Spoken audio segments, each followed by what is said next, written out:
and welcome. Cross your fingers. Right? Just don't be Don't shake the table. frick. We're cautiously optimistic. Yeah.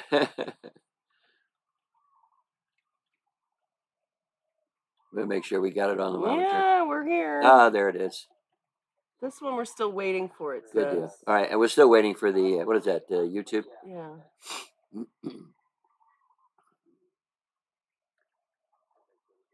Oh yeah. Heck. Okay, good. It's working. Working. All right. Well, shocking. Welcome to our Sunday orchid plant sale. It's a WrestleMania miracle. It's going to be Saturday and Sunday here, and then hopefully we'll finish it up tomorrow. All right. So we have so much stuff. Do we? Yeah, we do. Okay. Look at it all back there. Did we sell anything overnight? You're just super dismissive over the shoulder. It's all back there. Yeah, it's back there somewhere. We sold a couple things between today and yesterday. Oh yeah. Yeah. Good. All right. A few curious kittens came and poked at the thing. Hey, Peter, Renee, Miranda, everyone check in. Say hi. And that way I can see if I can see you. Yeah.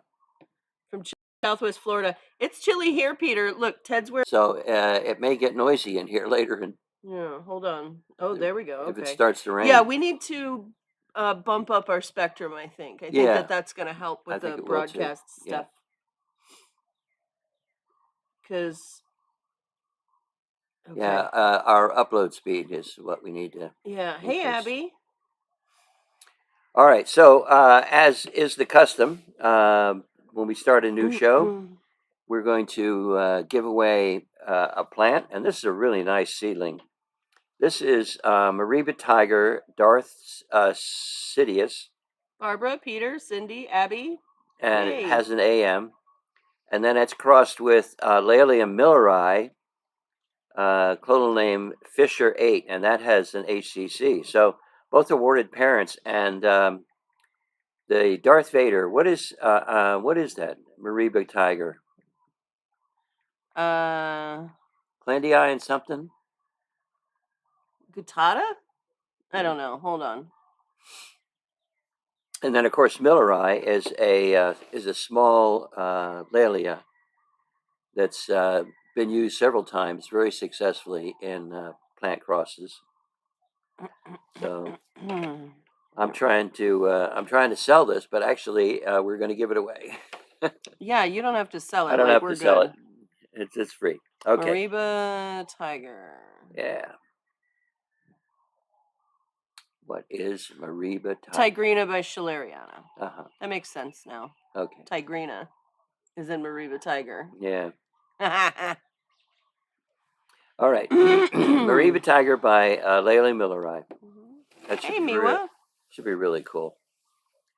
Okay, so I'm going to pick a number between 1 and 20, and I'm going to write it on my Junior Mint box.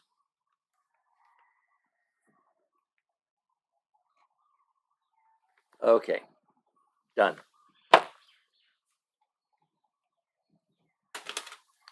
So all I need to do is guess the right number. And if you're the first one, we will... Morning, Becca. All right. 1, 2, 3, 13, 6, 7, 8, 18, 9, 19, 9, 7, 17, 10, 11, 13. 11. Peter, you got it, Peter. All right.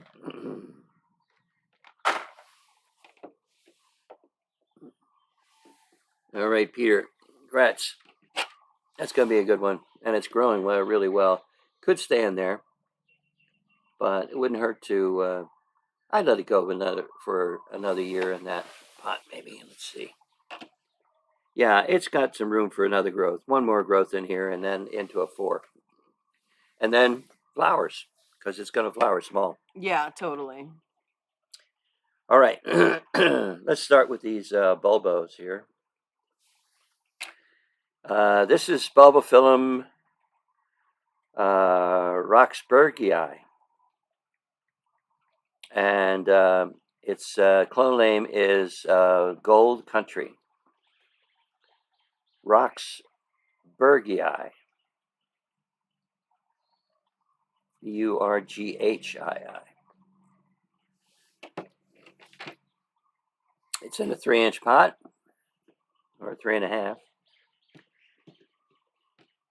and certainly flowering size. Nice new growth started. And these can be mounted as well. If you're unfamiliar with bulbophyllums, it's probably the largest genus in the orchid family. Over 2,000 different species, and we have at least 6 different ones here today. Totally. All right. And these can be mounted. They can be put on a like a bonsai container, flat, shallow container, and put moss or fine bark or something on it. And they like to, some of them, like this one, likes to crawl.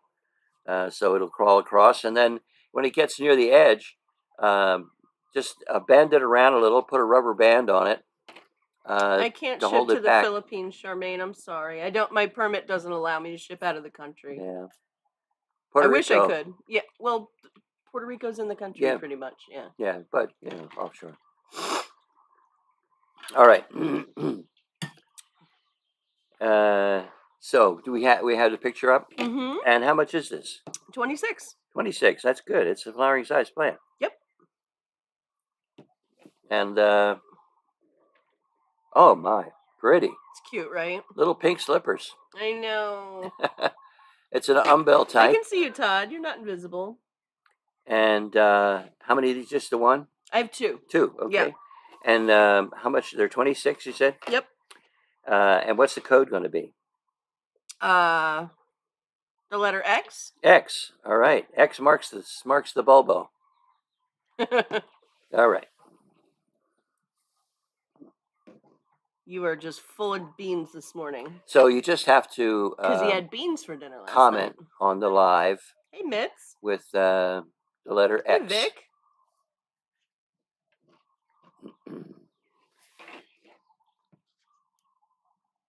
It is cold here today. So it's about 66, 65.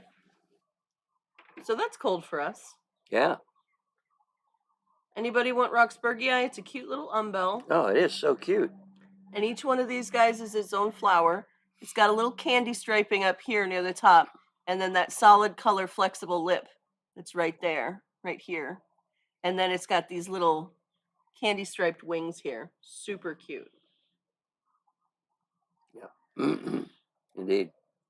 And the umbel's probably about as big around as like a 50-cent piece. You know? So clearly visible. Oh, clearly. Yeah, you don't need a magnifying glass or anything. Right. Anyone? Letter X, $26. Blooming size. Bulbophyllum Roxburghii. Somebody's got to break the ice. Gold Country. That's okay. This is another bulbo. This is Laxi. Amateur at 6. Oh, stop. Bulbophyllum Laxi, and I don't know. Laxiflorum? Yeah, I guess that's an L. Yeah. Laxiflorum. Makes 9 degrees, huh? Woo! Ooh. Allison, yeah, you're going to get one of these. And I am going to ask Fred for one of those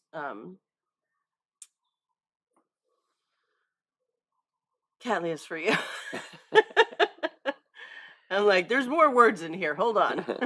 What's Laxiflorum look like? Oh, here. I'll show you. Laxiflorum's wild. Wait till you see it. It's like a dandelion. Oh, cool. So this is the blooming habit. Oh, nice. Looks like it has a little lavender around the edges or something. Is that just the shadow? It's mostly white. But look at how beautiful that is close up. They're really they're almost translucent. See? They look like really, you ever those real fancy windows they have now that do the thing where you can make them change to opaque.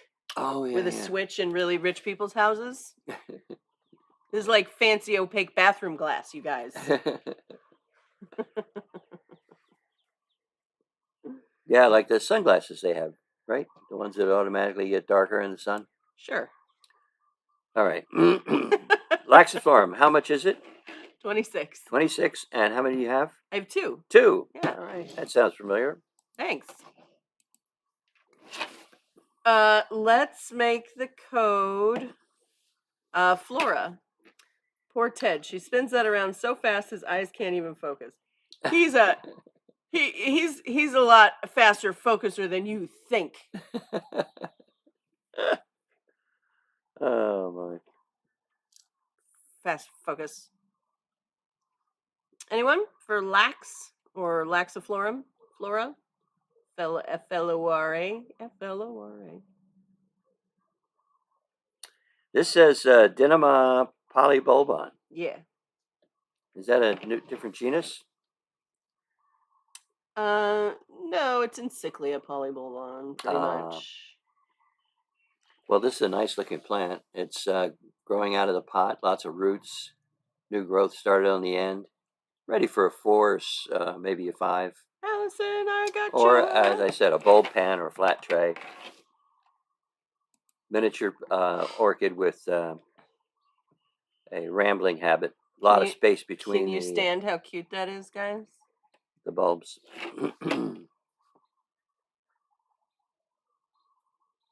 I am gonna make you buy everything today, Allison. Thank you. That would take a lot of the pressure off. This everyone else and me. I only got what, $9,700 worth of stuff going up. You got that right. This is the first day I could really see all the way across to the the monitor because there's there's sun no out. sun. It's brilliant. Yeah. And the monitor has good picture. It has good color. I'm gonna take those blackout curtains home. Yeah. And use them in my room because I'm done letting any light in there. I just want to become a naked cave creature, and maybe someday my eyes will grow over. Yeah. I'm already albino. Oh. Like, yeah. All right. Polybulbon.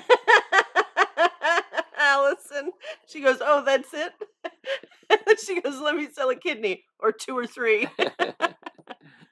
I'm pretty sure you can chop one of them up. Oh no, that's liver. Yeah. You can sell a piece of your liver. All right, Dinema polybulbon. Look at how cute this is. To me, you know what this looks like? If you took Tenebrosa and you gave it a white lip and then made it miniature, because the flowers are this big. They're teeny tiny, but they're everywhere, and they come up at the tops of all those growths. Yeah, so that's a good close-up of the flower, but look at how cute they are when they bloom. Yeah, the growth that's on the end that's complete is got a sheath on it that has look not Look flowered. at these little polite babies. So this is a very good chance of flowering soon. Look at the cuties. I have a suggestion. Yesterday you were walking up and down the benches. Next time, crawl underneath. God, he is a problem solver, that Todd. You've been watching the wrong kind of videos. All right, so how much is this one? Dinema polybulbon is 22. 22, all right. I only have one left. But it's a cutie. And the code is going to be Poly, P-O-L-Y. Yep. And now for something completely different. Completely different. This is Cattleya in a looks like a 4.5-inch pot. Yeah, I think they had it listed as like 4 1/4 or something like that. All right. I have it to Emma actually got that one in before Allison. All right. This is RTH Fender's Love Song. So I wasn't going to sell these because these are from the grower that we get shallow rooted things from, but these are well rooted. At least 11 of them are. Yeah. So we're going to put a rhizome clip on them, and they'll be fine. You don't even have to worry. Just eventually they'll need to be repotted like every orchid. So let me look that up because I know it's not on my list. All right. Fender's Love Song. Hold on. I'm just trying to. And the clone name is Fall. F-A-L-L. Oh, stop doing things. What's going on? So I've been making. Okay. RTH? What is it? RTH? Yeah, RTH. All right. I've been making cold brew coffee, and I forgot to make it last night. You let it sit overnight, and in the morning you have coffee, and there's very little acid in it. It's very tasty and simple to do. You don't need a machine or anything. I got a cold brew coffee maker for, I don't know what they were, $10, $13 or something. That was ridiculous. Yeah, it's a jar, is Yeah, what it's it is. basically a jar with a spout on it. And a little and a metal basket. Basket, yeah, for the coffee. And just put coffee in it and fill up with water, and next morning you have coffee. And if you like it hot, then you just throw it in the microwave for a couple of minutes, and you've got hot coffee.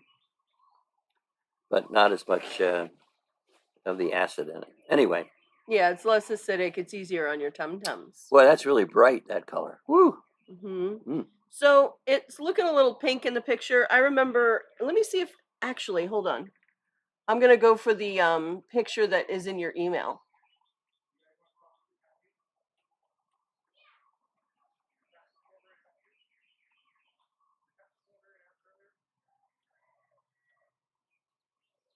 Because it's even a better surprise. What is it called? Fender's Love. Fender's Love Song, right? Fender's Love Song.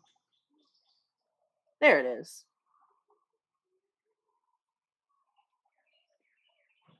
Nope. Hold on. That's the wrong. I clicked the wrong one, maybe. Yeah, I clicked the one above it, I guess. There we go. It's just so pretty. This is a much better picture of it than the one online. It's not orange. It's not orange. That's not orange to me. That's red and pinky red and yeah. But, Todd can expand his spectrum of hate if he chooses to go into the reds. That's fine. Fender's Love Song. Looks like a 4.5, 4.25, something like that. Mm-hmm. Bigger than a 4, smaller than a 5. Yeah, I'm really excited. So these look really compact. Yeah. I'm really excited for this one because you guys, if you know me at all, you know that I really like, pinks and reds and oranges and reds and oranges and pinks and all those colors just sort of in the same group, sort of power clashing in the same plant. And this is sort of the epitome of that too. Another nice thing about these is they have not flowered yet. And it looks like they've reached maturity because the last two growths are almost the same size. Yeah. So I'm guessing it is going to flower on the next growth. Absolutely. So you get the first shot at it. Yeah. And these are all clones, so they're all going to look like this. Yep. You don't have any variation. You don't have to worry about, am I going to get something that looks like this or something that's different? Or something that's orange. Right. So what do you want for these guys? 24, yeah. Okay. All right. So 24 and we have 11 of them. And let's make the code fall, F-A-L-L. That's the clonal name. Right. Fender's Love Song, fall.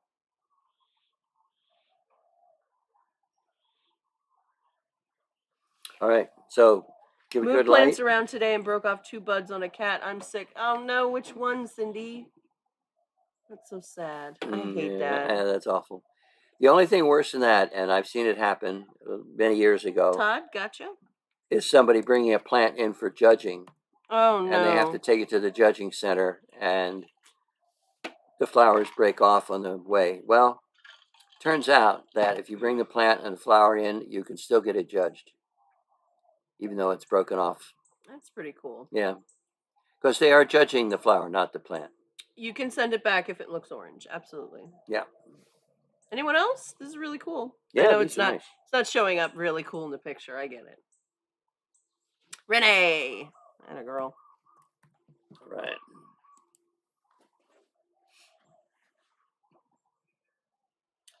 Okay. Have we got enough spectators for this? Sure, yeah. This this looks like a bowl of roots, And that's kind of what it is. and that's exactly what it is. This is Kyloschista Kylokaista. lunifera. Kyloschista. Well, some say schista, some say shysta. So this is a leafless orchid, and they flower, and this one has flowered from the roots, and they never grow, well, not never, but hardly ever grow leaves. And this is a heck of a plant. Look at all the roots. I mean, it's a good sized plant. I do not see Barbara Solera for fall, but I will get her right now. Barbara, if you have the ability to pop over to YouTube, you can still watch on Facebook and just comment on YouTube. My feed has a 1, 2, 3, 4-second delay. Mm-hmm. Hey, Monica Hinchy. So, oh, there's Barbara. I can see her now. I did not get you either, Mitz. Gotcha. All right. I can see a little bit of rain starting. I know. Okay, so Monica, all you got to do is if you want to participate today, just comment with your email address, and I will add you to our customer list and shoot off an email to you with all of our terms of service. Basically, you just got to be cool with the fact that and it doesn't go up super exponentially. No, it doesn't. It's very reasonable. And we hold your order here until you're ready to ship. Yeah, we get a big discount from FedEx. Yeah, I got you for a Kylokaista because you were on the wish list. Belong to a group of Hawaii. All right, darling, let me send you off an email right now. Flower shippers. And they worked out a deal with FedEx, so the FedEx planes don't go back to the mainland empty. We're in a union. They give us more than 50% off. Otherwise, we would never be able to afford to ship you stuff at a reasonable price.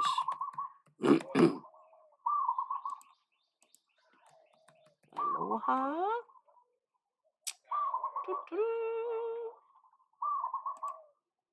All right.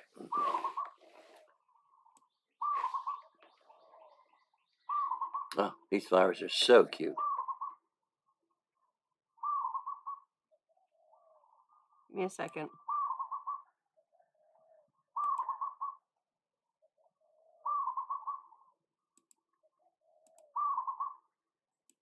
I'm just copying and pasting this. Really pretty flowers. And lots of them. Aren't they? I cannot stand it. I can't stand it, Ted. Oh. All right. You want one of those woo-woo birds? Woo-woo! They'll be glad to get rid of them. I see you, Barbara, on YouTube. But it's like a lot of things. Once after you've been here a couple of years, you don't even notice them. All right, Monica, you are in. I got your email shot out there. If you have any questions, message me through the Facebook page. That's where we do most of our correspondence. Okay, my dear? And everyone say hi to Monica. Hey, Monica, welcome. And you got a fun last name. Nellie, what are you doing? Scratching the... She's just ruining the shade cloth. Shade cloth, yeah. Must be something under it. Yeah, I don't care. She can do whatever she wants. She's adorable. Okay. She can't quite get it. All right, so Kylokaista. Lunifera. How many of these do you have? Hold on. I'm just waiting for this to... Here we go. Update, and then I'm checking. Okay. Okay. I have 8. 8. Okay. Yep. Great. And they're 35? They're 35. So this is a blooming size Kylokaista lunifera. I've had terrible luck finding lunifera in the past. I've had other Kylokaistas, Pusilla, I want to say Seagurai, but there was a cross that I had. Really, really fun plants, and I didn't have any hard time keeping them alive. And they were half the size of this, maybe a quarter of the size of Yeah, this. this is really big. It's a really nice big plant. Now, what I would recommend is mounting this. Yeah. Okay. So you can mount them to almost anything, but make sure it's something that's going to be conducive to their growth, i.e., don't give them anything like any wood that's from a cherry pit or a pitted fruit tree. Those have growth retardants in the bark, and anything that's been soaking in seawater or salty water for too long, unless you are willing to really soak that. But with Kylokaistas, I would stick with something like cork, untreated cedar, stuff like that. They don't need a ton of ridges to hold on to because all they are is roots, and they're just grab. And then they put out these cool spikes. And the cool thing about these guys is, and let me show you. You see this one? This one's already bloomed 2 times at least. They just look like a little octopus root ball. So they're super fun. And then they put out these gorgeous flowers. Lunifera is one of my favorites because of the color of those flowers. And they've got that really cool edging on them. And the flowers are tiny. They're about this big, but they are so cute. And as they get bigger and more mature, they'll throw out more spikes. And they'll also have just a ton more flowers in general. Nice plant, rare. Don't have them hardly ever. Well, I bought out the rest of them. Yeah. I mean, that's what I asked the supplier. I said, "How many of those can you get me?" And she's like, "I can get you this many." And I went, "I'll take them all." So, if I see them on the list next week, I'm going to be like, "Hey, give me more," because I'll buy these till I'm out of money. All right, Kylokaista lunifera. These are $35, which is actually a really good price for them too. Yeah. And the code is going to be MOON, MOON. Miwa, I got you. So I have Karen Fleischer, Heidi Hard, Miwa Masaoka, Annette Sealing, and Mitt Stevenson on Kylokaista lunifera so far. All right? Grab. Sounds like my last date. You're terrible. Miranda, Emma.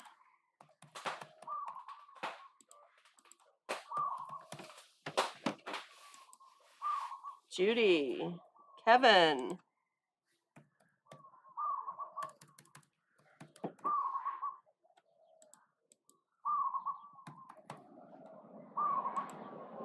Monica. You are so welcome, Miwa. Barbara.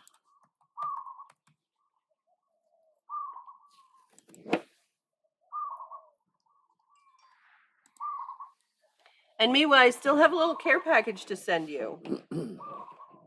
I just keep forgetting to send it. And Ted brought it in for my trunk yesterday. He's like, "Should I bring this in?" I'm like, "No." He's all, "Oh, okay." And it just goes and puts it back in my trunk. Yeah, it looked good. I mean, I was ready to dig. It's a bag of fun snacks. Dig in there. He's like, "I don't remember was buying this, but it looks good."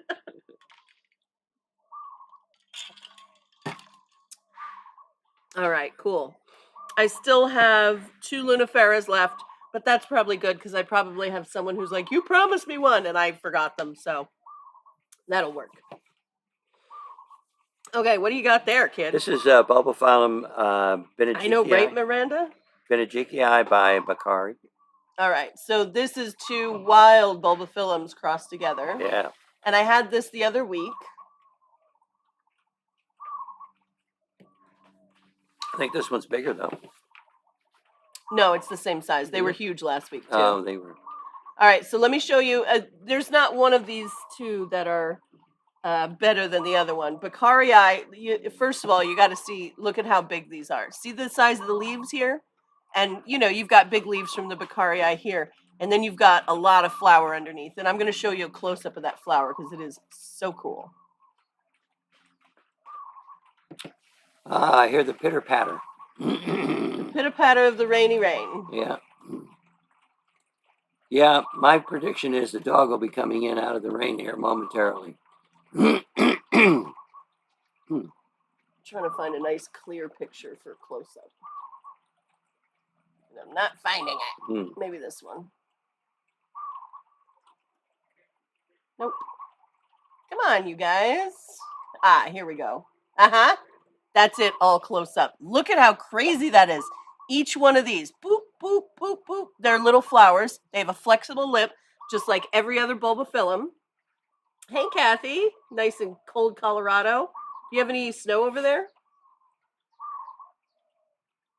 No, I got you the Beccaria, the Benedictii by what was it? Lacy Anthem. Yeah. Yeah.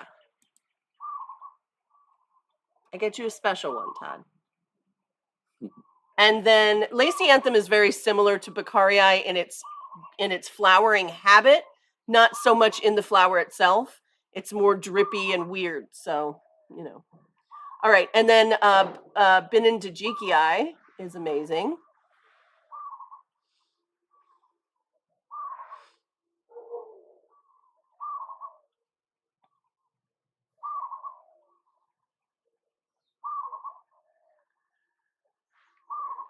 Right? The snow left from a couple weeks ago, but forecast is for Wednesday. Ooh. You're so glad you left Ottawa. They got 18 inches of snow. Yeah. All right, Mitz. Well, the cool thing is that I have a couple of these. Oh, good. I have 1, 2, 3 left.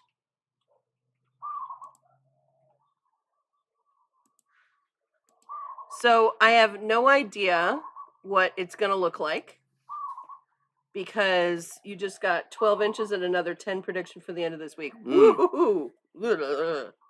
I have 3 of these left, and they're all this size, and they're in 4-inch pots. Well, 3.25 it says, but whatever. And let's make the code Becky, Becky, after my cat, Becky. Becky. And Mini Becky. Mini Becky. He's not so mini anymore, though. No. And it's he. It should be Mini Beck. Yeah, I'm good with Mini Becky. Yeah? Yeah. All right. Yeah, we had another cat join our All right, Kathy, one cat, Mary feral Pat, and colony. Mitz.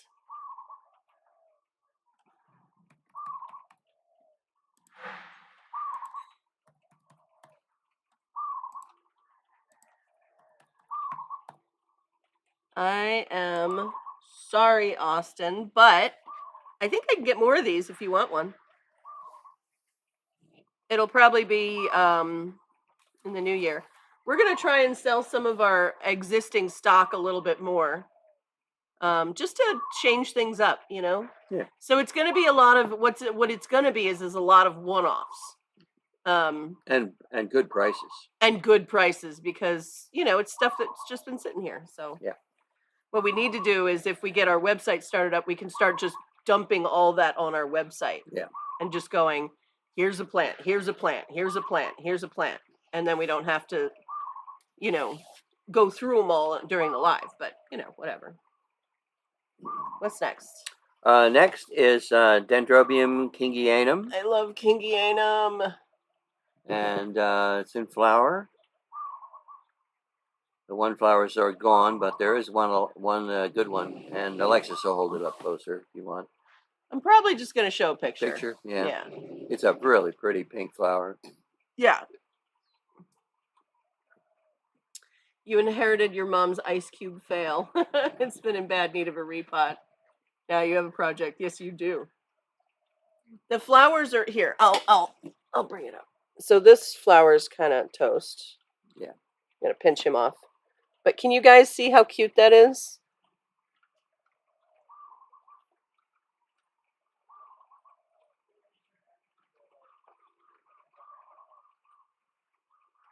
I'm trying to see if it's focusing. Not totally. I think I might be too close. But anyway, it's adorable. And it looks like this. And here's the thing. This is just finishing blooming. So I want you to get the scope of like what they can do. Look at that. Yeah, there's another sheath here with a bud in it. Yeah. That looks like it's flowering from a keiki that it threw. You see? Oh, look. Yeah. These guys are going to throw keikis, I have a feeling. That's what this one is. It's a keiki that's thrown, and it's got a sheath with a bud. Well, that's probably why they're not blooming a ton, because they're just the keikis And there's blooming. another keiki on this other growth that's just starting. Yeah, my naked fingernails. I didn't do them this week. I had a rough week, guys. But I'll probably do my nails at some point. All right, I don't get this very often. And when I do get it, it sells out really quickly. So it's kind of amazing that I have 4 of them right now. 4? Oh, wow. Yeah. So these guys are 32. It's a dendrobium species, blooming size, well grown. Yeah. This one's got 2 or 3 keikis already on it. And what we're talking about when we say keikis, if you're not familiar, is sometimes dendrobiums especially will grow babies on them that you can see how this one is just a baby that's grown on here, one pseudobulb, and I could probably twist and snap that off and pot it up myself if I wanted to. I don't want to because it's not my plant. This is Miwa Masa Oka's because she's the only one who's bought one so far. But she could do that, and the survivability of these keikis is great once they get to a nice size with root. I would say with roots that are about an inch long. Yeah. And then you pop that off and mount it or pot it or whatever you want to do. But remember, it is a dendrobium, and they would prefer to be a little crowded in the pot than over potted. So if you're worried about over potting the keiki, maybe you don't have anything small enough, put it bare root somewhere and just water it daily. That's something easy peasy to do. Okay, I have 4 Dendrobium kingianums for $32 a piece, and let's make the code KING, K-I-N-G.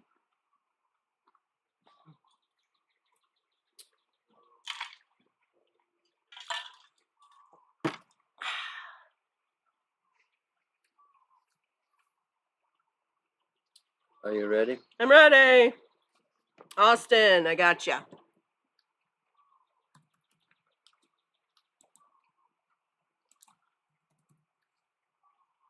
Cece, I don't have your info. Did you want to join our customer list? Monica, got you.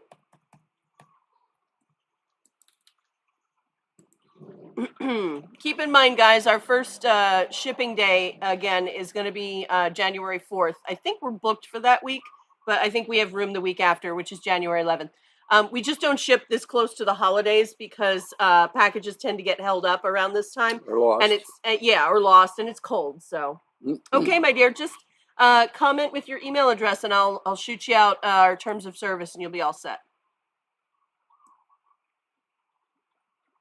Yeah, we do have heat packs. It's an organic, biodegradable, non-toxic little packet that right, Austin. keeps being warm for 72 hours, and there's no extra charge for those. When we're ready to ship you the week that we're shipping you, if you just let us know that you want one, we'll throw one in there, or if you have a big box, we'll put 2 in. And they've been very reliable. And when you're finished with them, you can just dump them out, and they'll decompose, compost, whatever. All right, for the kingianum? Yeah, and I have an email ready to shoot out to you, Cece, as soon as you comment with your email address. If for some reason it's not showing up, maybe put your email address and then put an emoji in there. Sometimes that helps. Facebook's a jerk about showing me stuff like that. Irene, it is 32.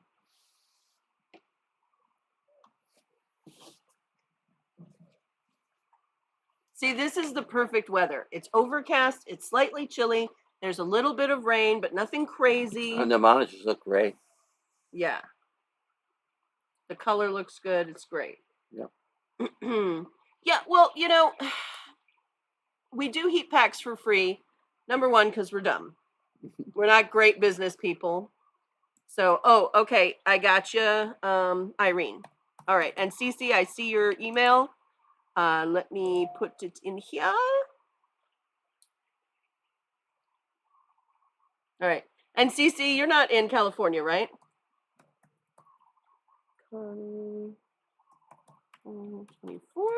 at Gmail. Yay. We just can't ship to California until probably the end of the year.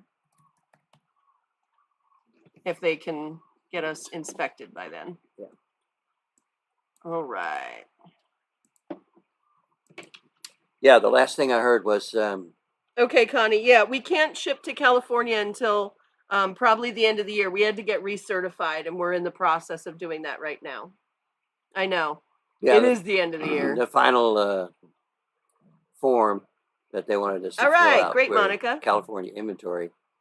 When I told them that we'd have it in before the end of the year, they said, "Good, then we can get your stamp together." So yeah, those are all good words. We need to stamp the box. Because like we have one stamp for California, and then we've got another stamp for all other 49 states. Yeah.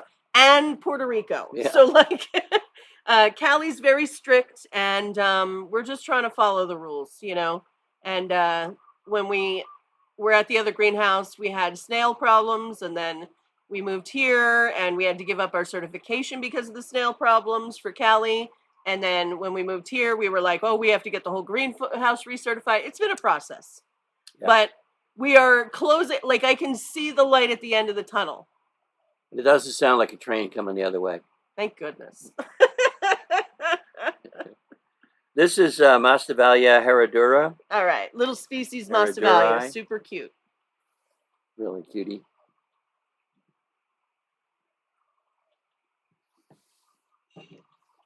And these guys bloom like crazy too. My grabber's out there on the bench. I'll get it. See it? Yep. I need this just because I'm short. A handy thing to have. Mm-hmm. This is a gift to us, and it's great, from David Lyle. Yeah. He's good stuff. There you go. Yeah. Alexis White. Vanda White. Oh, Vanda White. Right? Yeah. Although she doesn't do that stuff. She just turns letters. Just touch the letter. Right? Yeah. She doesn't even turn them anymore. She just sort of points at them and they light up. They light up. What a job. I couldn't believe how old she is. She looked great. Yeah, she does. I would date her. I'd date her too. She's such a nice person. I bet. Okay. Masdevallia herradura. Do you have more than one? I do. I think I have 3. Hold on. Wow. I know. Yep, I have 3. 3. And how much are they? Well, I'm going to discount them. I had them at 28. I can do them for 25. Uh-huh. Whoops. That's not what I meant to do. All right, here we go. All right, herradura. For 25. Masdevallia herradura. For little species Masdevallia. Cutie patootie. Oh, those flowers are so cute. Aren't they?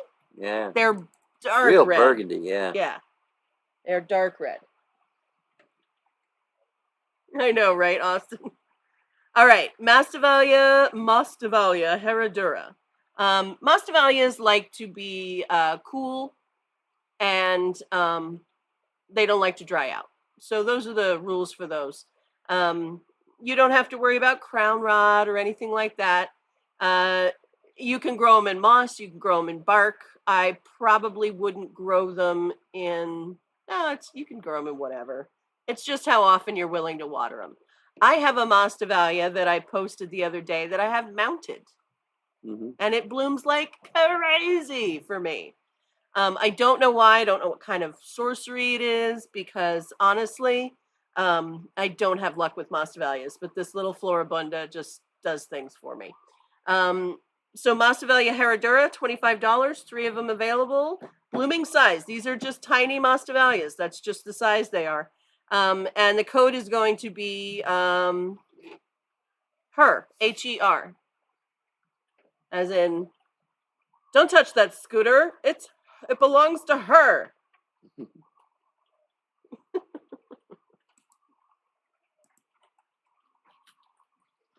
Allison.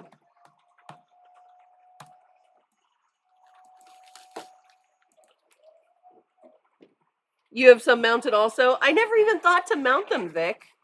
I mean, it's kind of a great idea, you know? And Masdevallias are one of those ones where, you know how, like, so some people, I see them in the orchid. Thunder. That's thunder?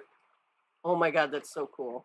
We hardly ever get thunder here, guys. Thunder and lightning is rare here. Very rare.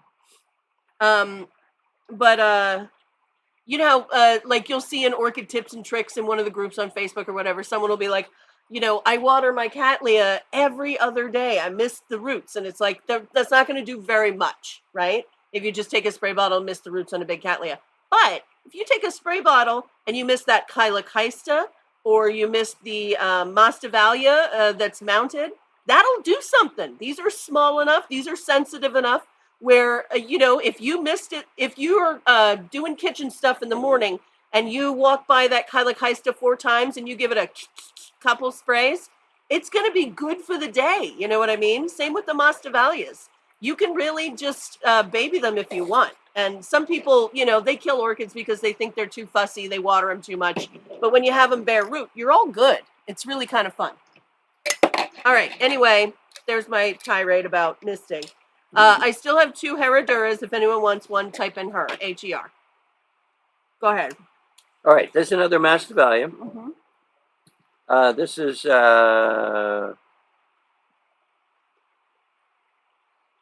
Reichenneriana. Reichenneriana. Mm-hmm. Yeah. And this I didn't one get it on the list, apparently. is in flower. Here, let me get the wild grabber. Just barely. Can you see the flower over the top of the foliage?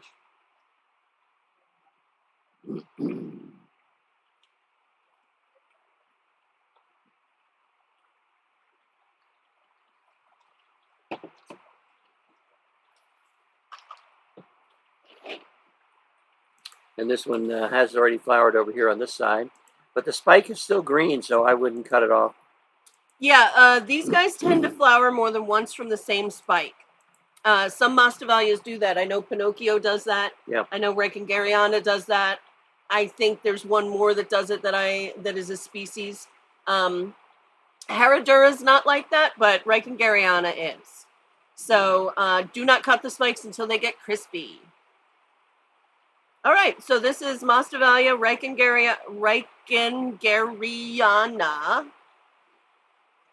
And I'm going to discount these to $24. And the code is going to be Jerry, Gerry, or Jerry. All right.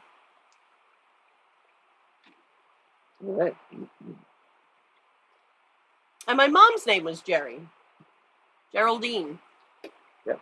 It's not a name you come across very often. No. It's kind of a fun name. Yeah. You know what was funny is before Renee suggested Gonzo for the dog, I really wanted to name him Jerry with a J. And I was like, it's too close to my mom's name. You know what I mean? Yeah. But it's not like I ever called her Jerry. No. I just called her Mom. No one? These are cute. All right. No worries. All right. Here's Phalaenopsis species. Well, primary hybrid. Yeah. But the two species that combine Bellini and Violaceae are so similar. They used to be all in one genus, all in one species. So it's named. It's actually called Samara Blue. And this is it. Yeah. And they're both blue varieties of their species. Yeah. Cerulean and indigo. And this is a flowering size plant. Nice size. Jennifer, thank you for finding that, by the way. I would have back in the day when we were in the other greenhouse, I would sell a plant like this for $35, $40. Okay, well, it's only 32. I just posted on the group my no ID Masdevallia. Oh, cool. Monica's gonna get a Jerry. All right.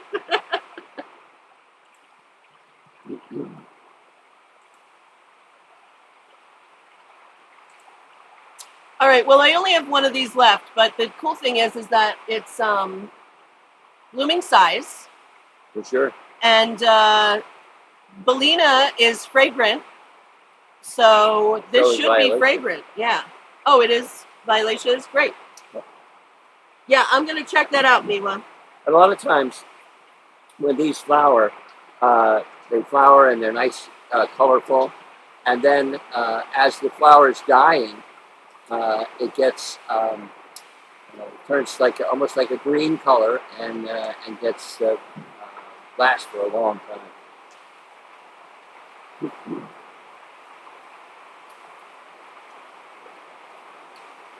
I mean, it might even have a bigger lip, but that looks pretty close.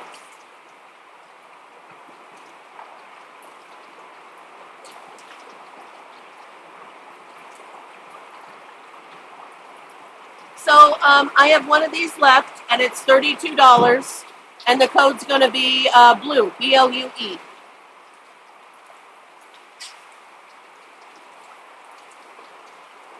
You'll have to help me with this because it looks like there's some letters missing. Oh yeah, sure. Left totes. Hold on. Polinokoi. Polintinokoi. Ooh, I can't really say that very well. Yeah, oh my God, that's so exciting. It's raining for sure now. Austin, I got you for the mail. Right?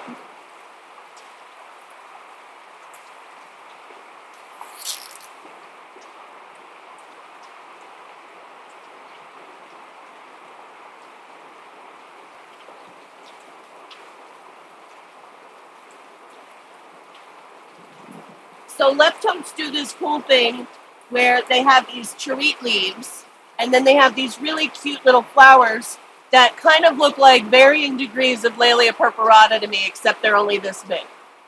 So this one, look at these guys. Here's the flowers from like a lower angle. You can see their shape.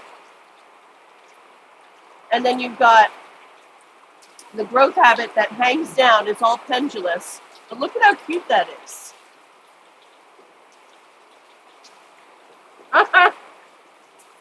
I hope you did, Kathy.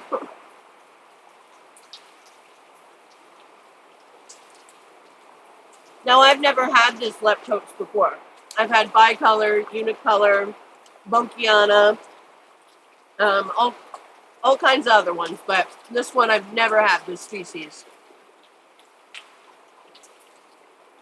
Polytinokoi. Polytinokoi. I don't know. But I have 4 of them. And I'll mark them down to 30 from 32. And if you want one, type in tote, T-O-T-E, as in tote bag. Cute little things, aren't they? Yeah, they are. Yeah, they remind me of a brassivola. I keep getting this message on my computer, and I know it's trying to be helpful, but it's like, there's a high surf advisory for Makawao, and I'm like, there's no shoreline in Makawao. No. Oh, that's about 1,300 feet above the ocean.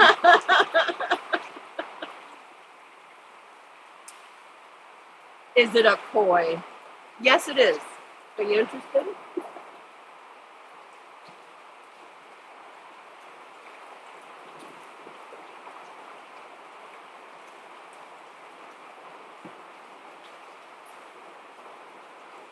I know, it's like giving Ohio a tsunami warning. Yeah. That's got to be a big tsunami. Yeah. Tsunami mia. Anyone for leptotes? It's a cutie. No worries. Oh. So for next week, guys, since it's Christmas on Saturday and Sunday, well, I mean, it's Christmas Eve and then Christmas, I think we're going to do a Friday show. Right? Yeah. We'll just do, you know, maybe not a big show, but like, we'll do something fun on Friday. And in the Kathy, I spirit got of ya. Christmas, we will be giving more than usual away. Ooh. I love that.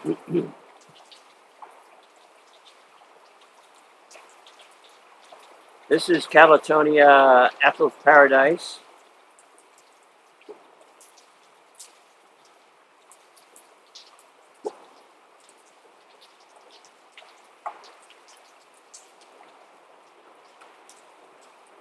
Kali Aloha.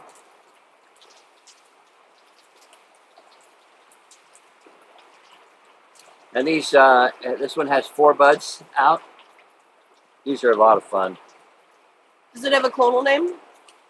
Kali Aloha. Aloha. All right.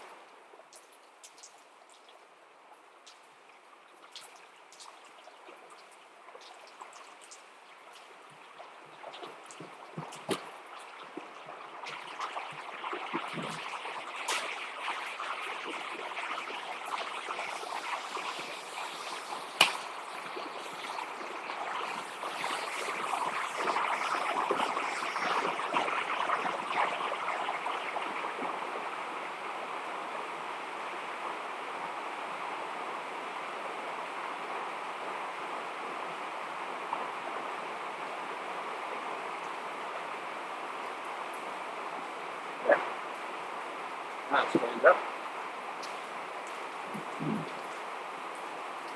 Oh, pretty flowers. Blown out. Yeah. Oh yeah, they're really pink.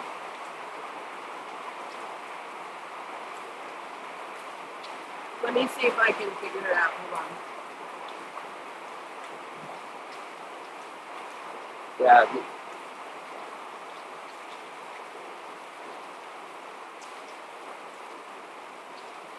Yeah, see, look. If you look at it from an angle, Oh, yeah. you can see the pink. So they're pink and there's stripes as well, pink stripes.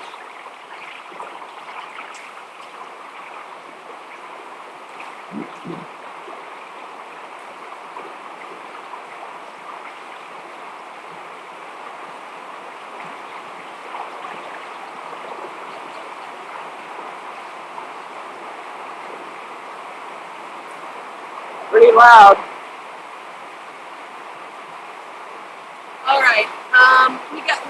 We can't keep doing it. I'm getting wet. Oh yeah. Yeah, I'm getting wet. We have to stop. You want to go home? Yeah, I guess I don't know. You can do it from the house, Yeah. but I'm getting dripped on. Can we move back this way a little bit? No, there's not one dry spot in this greenhouse, man.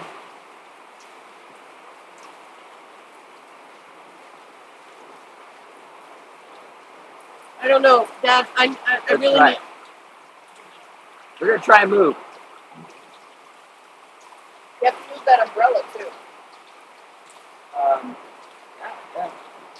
All right, well, let's just move this for now.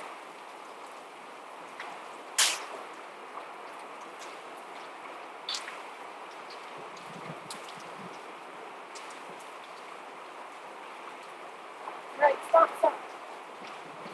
I don't know what's going on. Oh, you're on the umbrella. That's all. I don't think this is going to help, man. No. Well, you need to help me move the bench, please. Okay. And we need to do it quickly so that my computer doesn't get wet.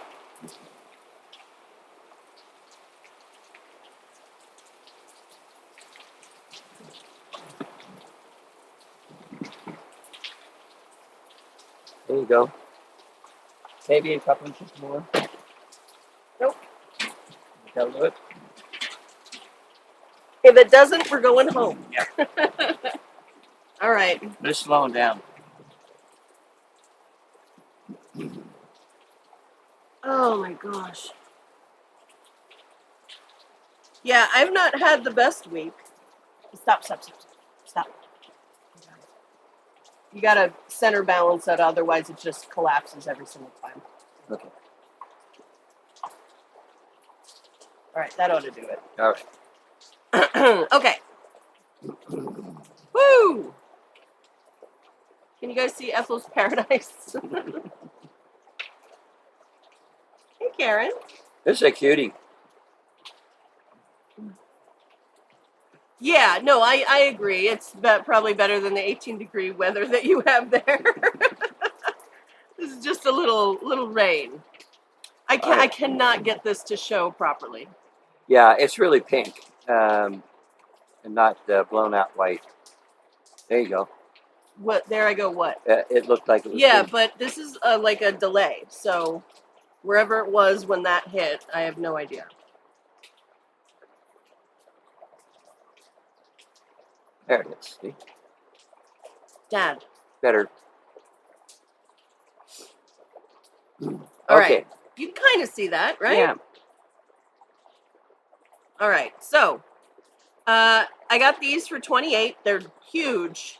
Yeah, for a nice, Ethel's Paradise. a nice compact grower, and this one has flowered once before, and now this is the second flowering. And as I said, it has 4 buds, so they're going to be four good-sized flowers. And how many of these do you have? 7. 7. All right. Mm-hmm. And they're how much? 28. 28. All right. Nice looking plants, well grown. Hey, Christina. Room for 1 more growth in here, or you can put it in a 4. I don't know, Mitz. I or can't even remember. 5 for that matter. Just make sure that it has air getting in the bottom, and you don't pot it in any in too small a bark. And if you're in doubt, let it go another day before you water it. All right. Let's make the code Ethel, ETHEL. Ethel!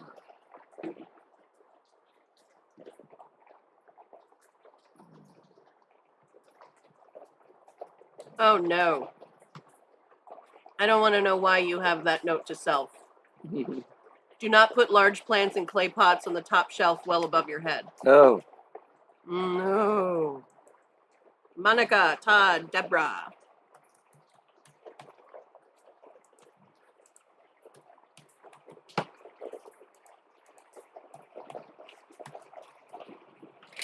Mix. You know, I've been looking for those for a couple years, and they're really hard to find, but I have one lady I can ask, and she can ask around. I'll ask Raina and see if she can find me one of those. Because I've seen Iwana Gara Apple Blossom on her list once, which means she knows someone who has it, you know. I'll work on that. All right, I have 3 more Ethels if anyone wants. Plant is okay, pot is not. Almost knocked myself out watering. Yeah, that's like some Who Framed Roger Rabbit, Wile E. Coyote stuff right there. Like, you know, when the pot falls on their head from the ledge, and then the plant's still stuck on their head in the pile of soil with the flower. Yeah. Yep. This is an old favorite, Maxillaria tenuifolia, the coconut orchid. This is a really nice one. These people that we get these from are probably the best grown ones I've seen. Nice big plants in 4-inch pot. Oh, okay, good to know, Becca. And the little maroon flowers have a real nice coconut fragrance. Maxillaria tenuifolia.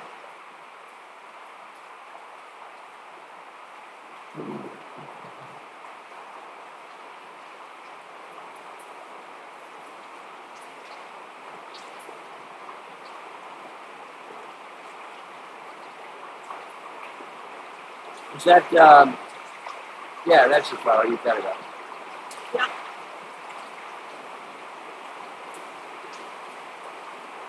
How much are these, Beck? 28. 28. How many do you have? 3. 3. All right. 3 at 28.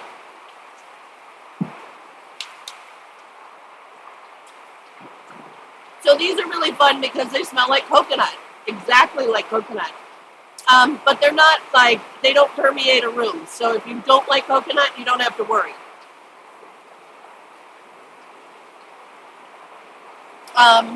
Maxillaria tenuifolia.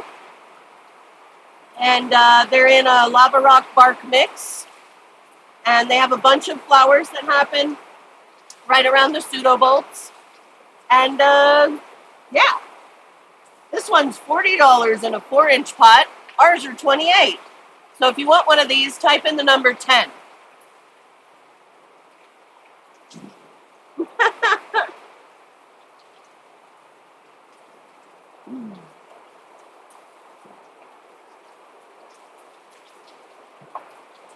Is Shelly Clark here today? I need to take a bathroom break. I know that's terrible, but like I have to. Okay. I drank this whole thing. All right, let me get Emma.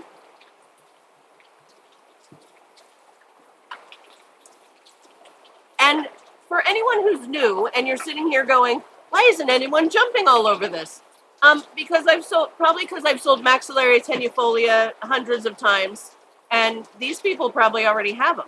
Yeah. So don't think that just because no one else is buying it that it's a bad buy. It's not. It's just, they probably have them.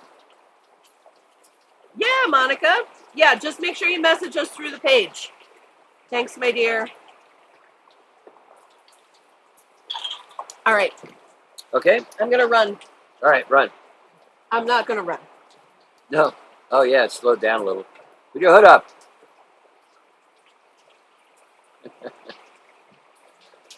All right, the next is Bulbophyllum biflorum, and we've had this before as well. This one is in flower.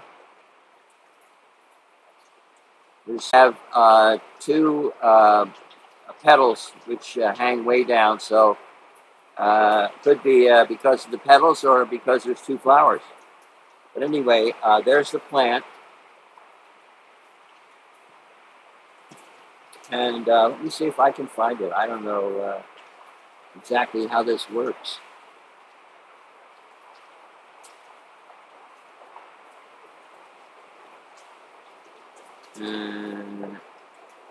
No. Well,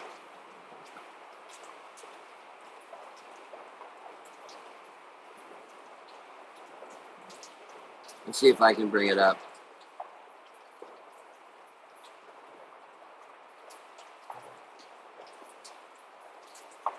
No, I'm just going to screw it up, so I won't do it anymore. Anyway, they're calling for a big Kona storm, and I guess this is the leading edge. When they say Kona storm, they mean that the weather's moving in from the southeast and coming across the Big Island where Kona is, and usually worse on the south side of the island than it is here on the north side. So we're on the right side of the mountain for this one. My toes are all moist and cold. Oh, Ugh. got a blankie? I screwed this up. Oh, you did? You monster. Biflorum, Bulbophyllum. Okay. Nice big plant, flowered before several times, growing all over the place. Got flowers on it. And it has, yeah. I didn't put that one up here either. How did I miss it? I don't get it.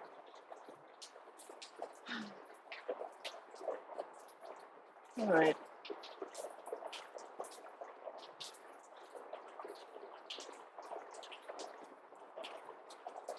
Come on.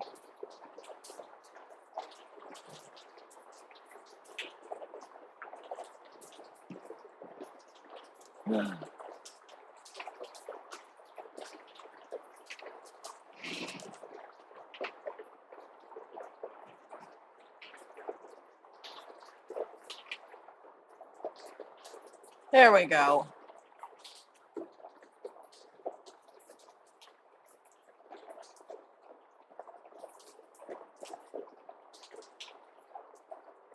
All right, Judy, I got you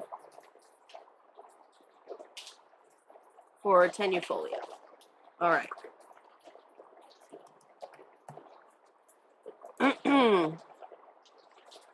Okay. Bulbophyllum biflorum.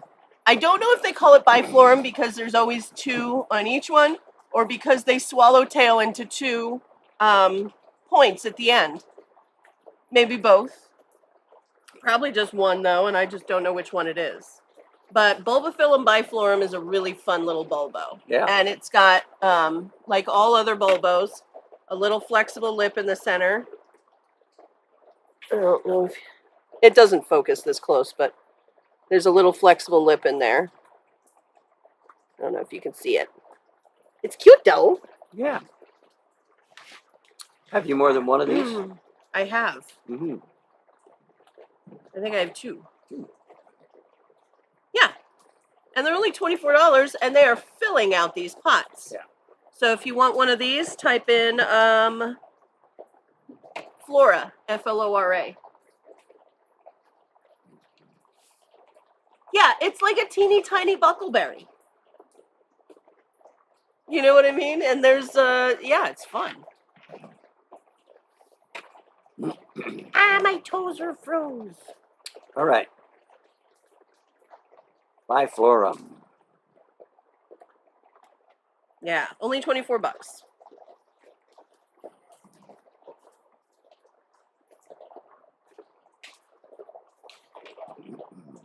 Anyone? All right, moving on. This is epiciliary and flowering size in a 2.5-inch pot.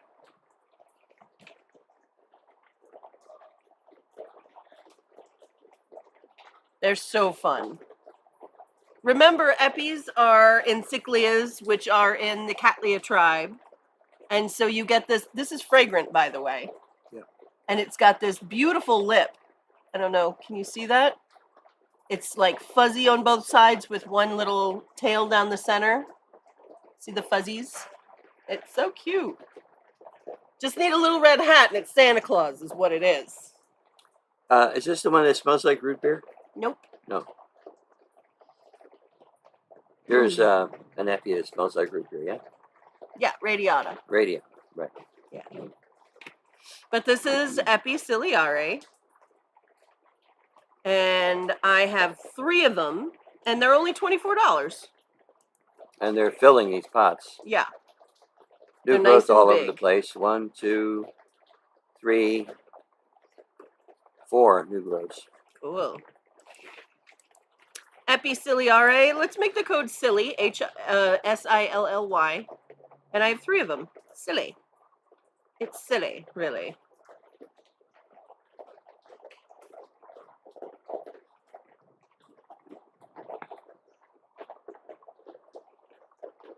No?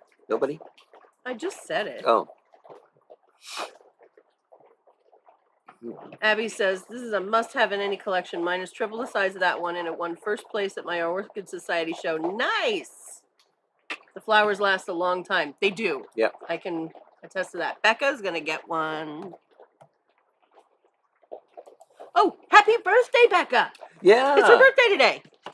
You guys, Becca's been repotting for us and helping us at the greenhouse with packing and unpacking, and she's amazing. And I love her. And it's her friggin' birthday today. So happy birthday, Becca. Shelly. I have that. I found it. It's not on my list. I don't know why, but, you know.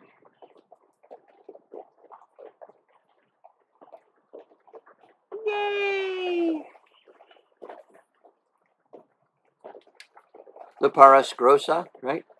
Grossa.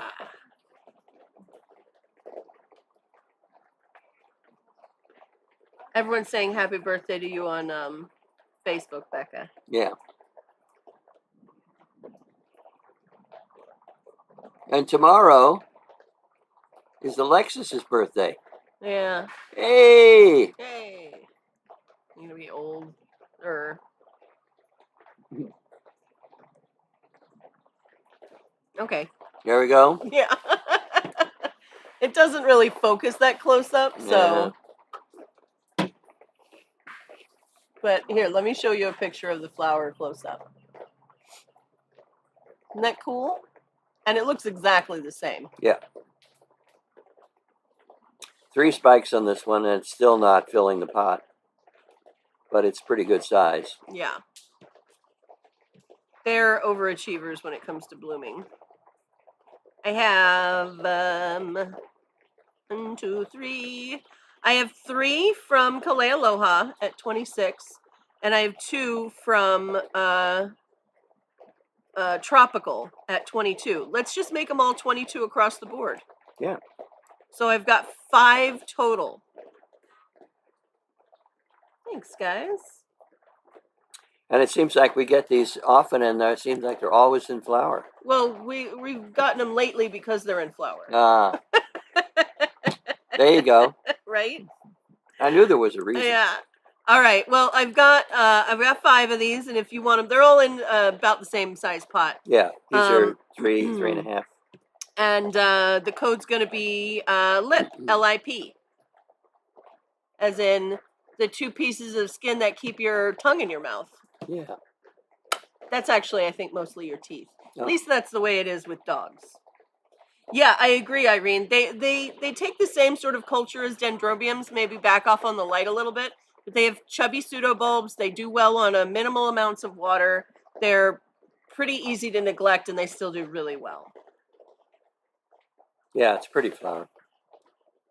I think so. And lots of them. Thanks, Miwa. Anyone? Liparis grossa?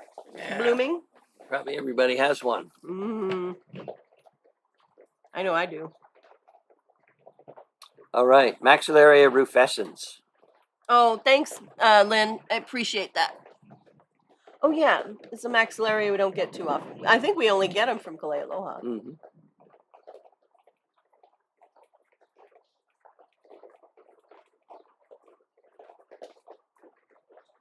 Look at how cool that flower is, guys. Isn't that amazing? And they're fragrant, too. Yeah. Look how pretty that is. See that lip? That's orange, right? It's got spots. These petals kind of curled. They're really cool.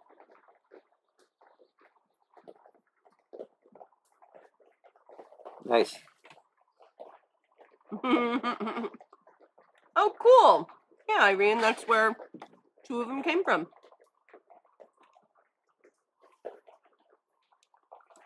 New growth started on them.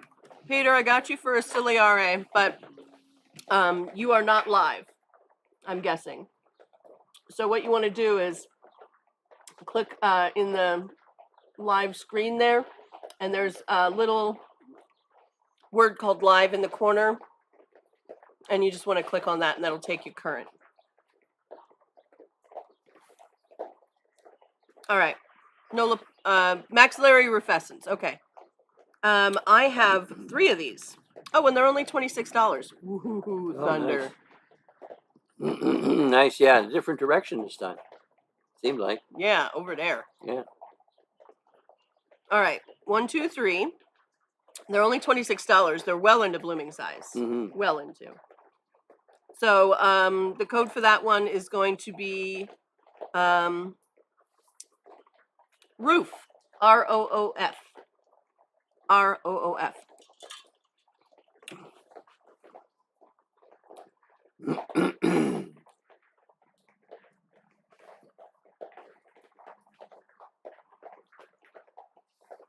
You can. I gave the code, so you can move on. Oh, okay.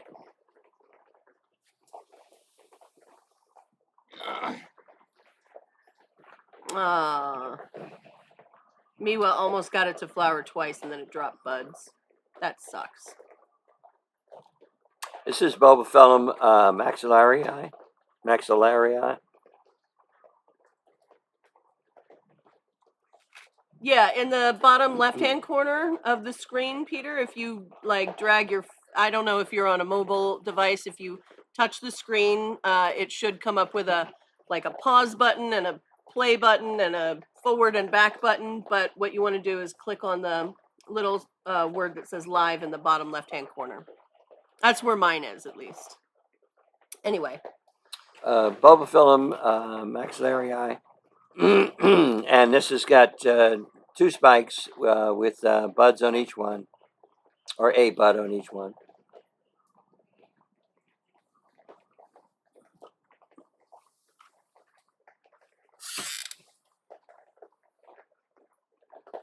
These are so fun.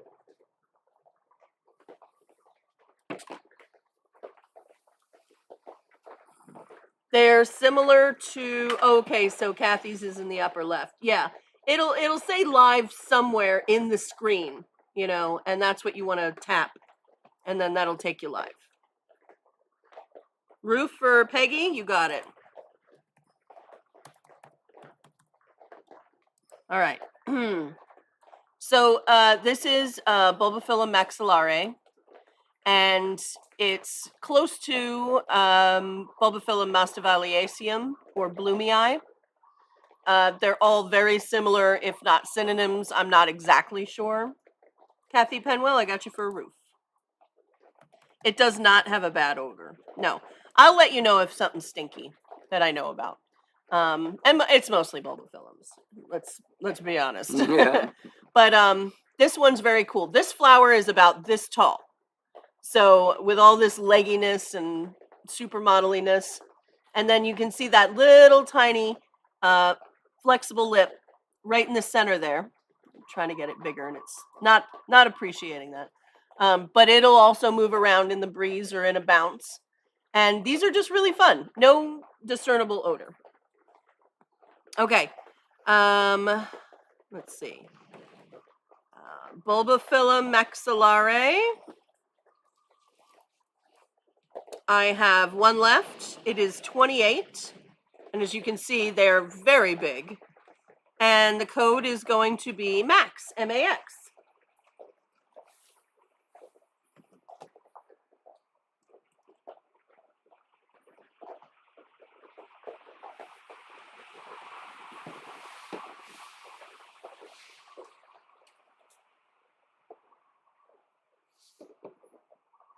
Christina, you got one. That's all I've got is just the one. All right, next. This is Dendrobium aggregatum. Okay. I hear thunder coming from the other direction. Too. Yeah. It's all around. Lions and tigers and bears. Aggregatum. It's beyond Thunderdome, Todd. It's really a cute flower, a nice plant. Doesn't get real huge, tall anyway. Roof was for the Maxillaria rufescens. Makes a nice specimen because of the spikes hanging down with lots of flowers on them. Yeah, this is the flower. This is close up. And then let me show you what the blooming habit is. Yeah, here you go. So they throw out these spikes that have a lot of flowers on them. They're different from Jenkinsii in that way. Let me know, Kathy, if you don't want the rufescens, you don't have to take it. I can see you, Peter. But like I said, if you're not live, you're not going to hear me say that right away. But I can see you. 1024. Peter Teller. Oh yeah, Mitch, you're on Lanai. It's foggy, been raining on and off since last night, and intermittent thunder. I haven't heard thunder till this morning. Yeah. These guys do appreciate a winter rest. Okay. Yep. They have these big fat pseudobulbs, so they take winter rests really easily. And they're really not hard to grow. We eventually, with ours, just became one big ball that we have it hanging from. But you can mount these really easily, or you can put them in a basket and just let them take over the basket. That's my recommendation for them. You know what I mean? So if you have a nice big basket, you can put this almost bare root in there if you want. What I would do with dendrobiums that you're wanting to basket is to put big chunky bark around them, and you can use a slightly bigger basket than you normally would, because if you have them more bare root, you're not going to suffocate those roots with too much media, with too much water and all that stuff, because they are dendrobiums. So just make sure that you have a lot of drainage, and you can put them in a slightly too big basket. It's much more recommended than putting them in a slightly too big pot. Oh yeah. Okay. Yeah, I mean, you can water it, but I wouldn't. I would definitely slow down on it, especially in the cold months. So maybe water it once a month instead of once a week. You know, if the pseudobulbs start to really shrivel, give it some water. You know, these guys don't need to develop a root system like Catasedenae that you rest pretty hard. They just the little bit of struggle in the wintertime gets them to flower more profusely. That's all.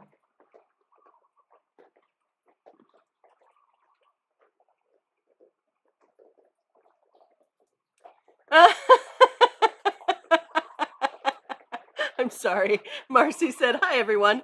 Della, I'm guessing her child, saw Santa Claus at the mall and had a mental breakdown. Now we're eating a late lunch at Cooper's Hot. Glass of wine was calling my name after the Santa fiasco."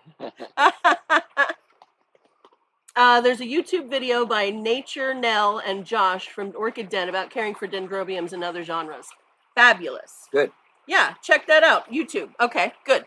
I have 2 of these. Let's see. They're blooming size. They just won't have a ton of flowers until they're a little bit bigger. They're $25 each, and the code is going to be the letter A, as in aggregatum. So all dendrobiums in general do like a slowdown, just like any warm growing orchid is going to like a little bit of a slowdown, because they're not in active growth, so they don't need as much water, so they're not going to soak up as much water. So it's easier to rot the roots when you've got that temperature drop and the fact that they're not soaking up as much in the colder months. So I would slow down with all of my dendrobiums, and I would hard rest any ones that are deciduous. No smums, no belays, any hybrids of those. Nestor, what is it? Arpaphyllum, a phylum, Jan Orenstein, any of those. Thanks, Barbara. All right. All right, no aggregatums? All right. How about Epiporpax?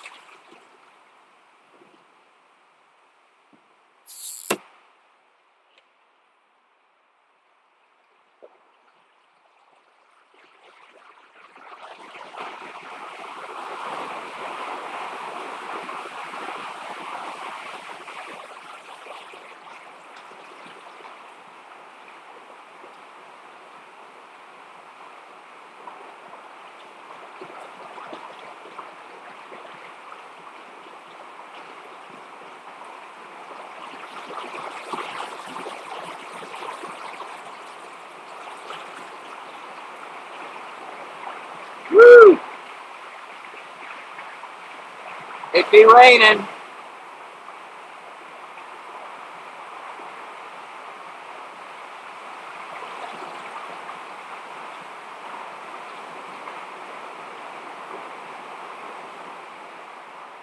What else you got?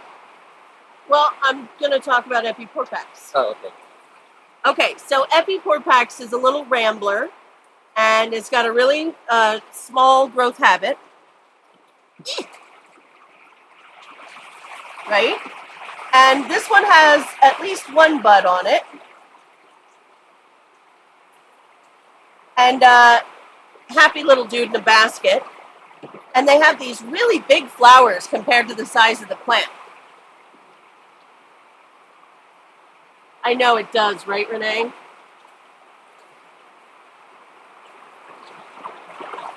So,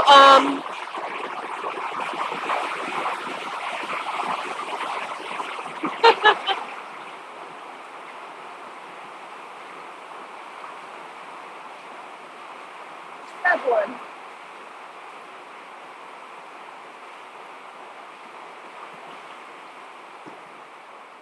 So I have, let's see, I have 2 Epi 4-packs.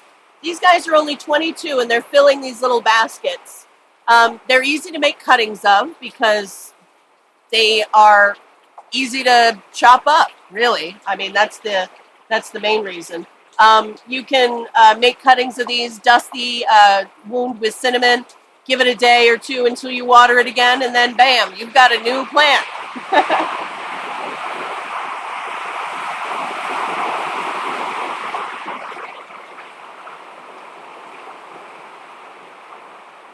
Okay, so I have 2 of them at $22, and the code is going to be the letter P as in pyramid. P as in pyramid.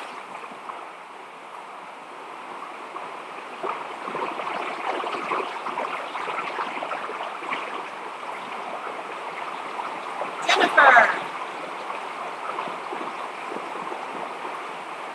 Emma.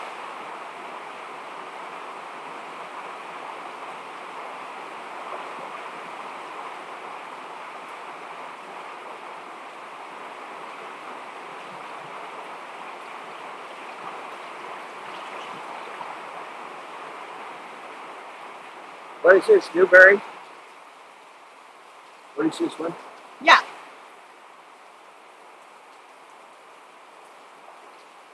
You have a photo?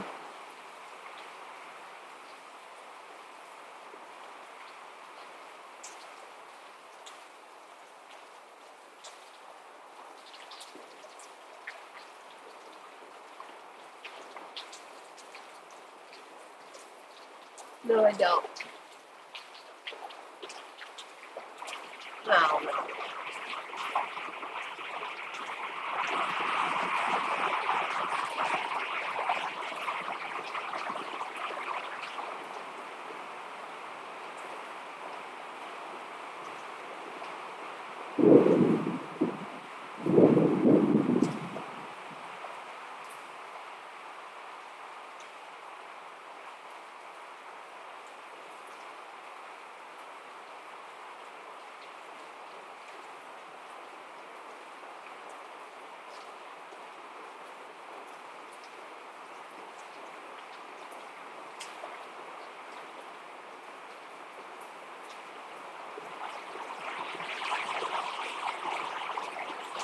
Oh, yeah.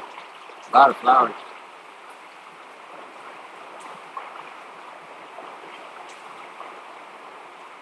3. Woo.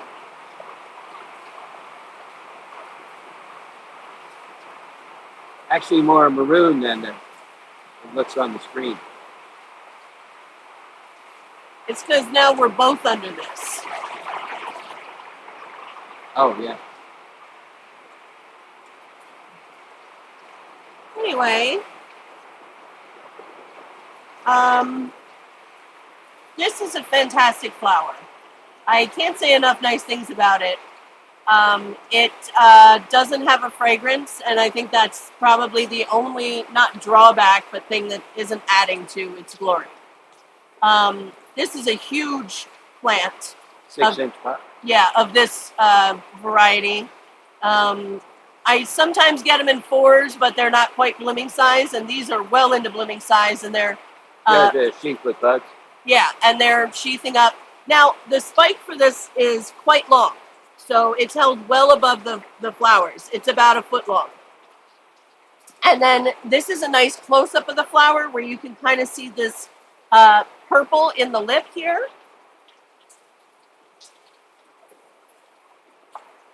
And then there are quite a few flowers when it blooms, as you can see.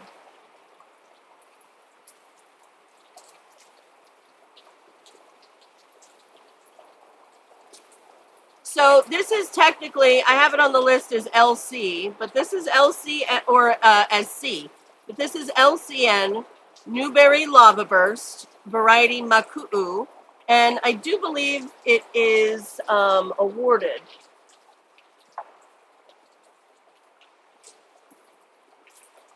Yeah, it's got an AM.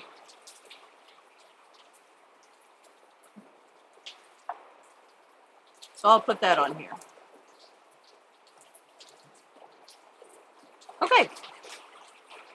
So Newberry Lava Burst, Maku'u AM AOS. I only have 2 of these left, and they are $65.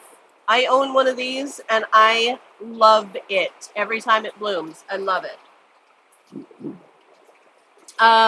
So the code's going to be LAVA, LAVA. $65. That's just what they cost, man. But if you're a Cattleya lover and you like the skinnies, this is a good one.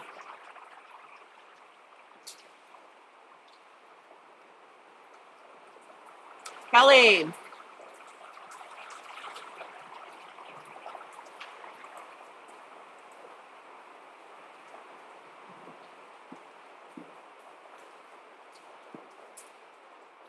And Melissa, you got the other one.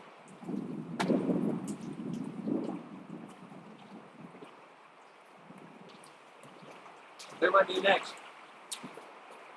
Why don't you grab one of these labiatas and so labiata, no. Yep, nope, yep. No, just one.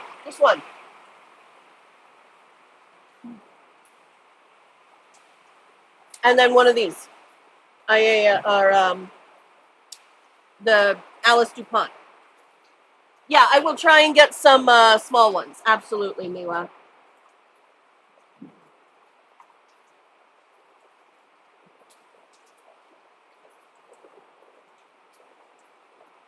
Okay, so let's talk about Cattleya labiata for a second. I was reading some interesting stuff. Ted's checking the score of the Phillies game. Or the Eagles, sorry. Game. All right, so let me tell you a tale of Cattleya labiata.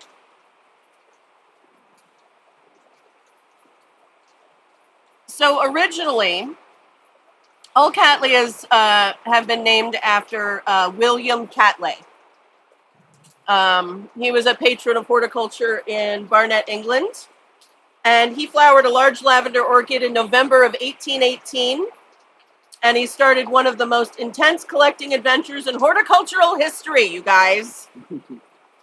So a few more plants, like the one he flowered, were at the Glasgow Botanic Gardens in Scotland. And then John Lindley, remember Aggregatum is also called Dendrobium lindleyi? Well, it's after John Lindley.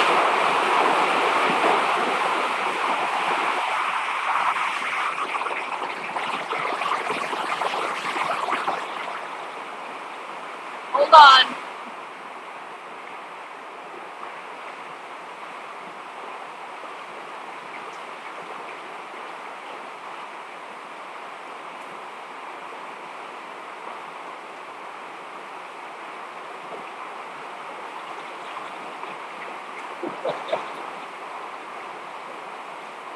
Yeah.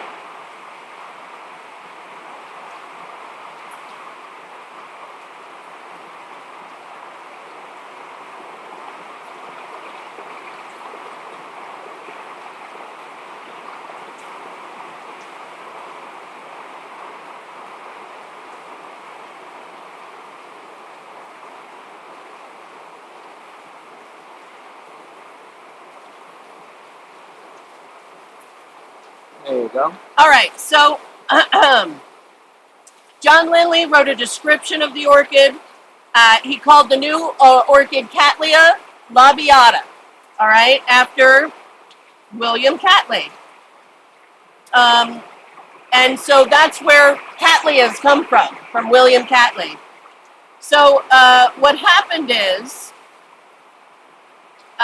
they went to go look for more labiatas in the Brazilian jungle. Now,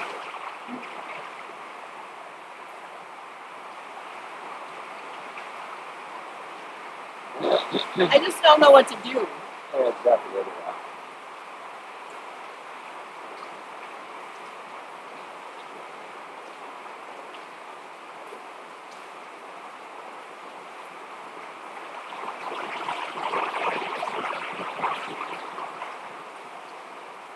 Okay, you can hear me fine? Good. All right. So, so another guy enters the story. Ah.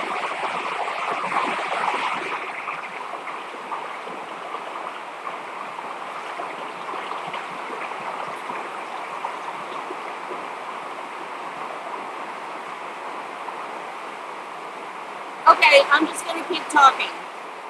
So another guy who entered the story, his name is William Swainson, and he was a naturalist who basically went through the tropical jungles of northern Brazil, and he was collecting mosses, ferns, and other native plants to send back to the botanical gardens like the one in Glasgow.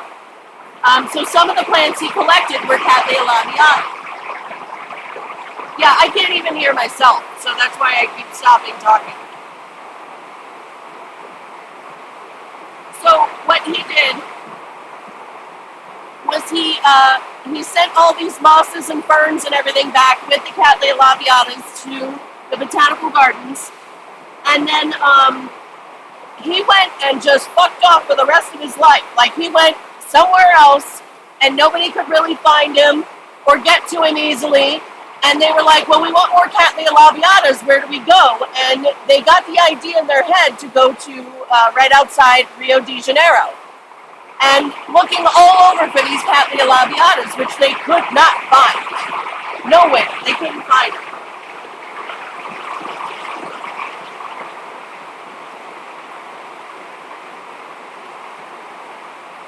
So,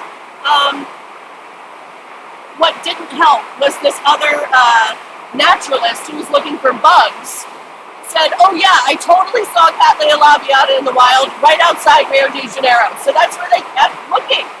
And then they started freaking out because they started growing coffee in Brazil. And the coffee was taking up what they thought was all of the natural habitat of Cattleya labiata.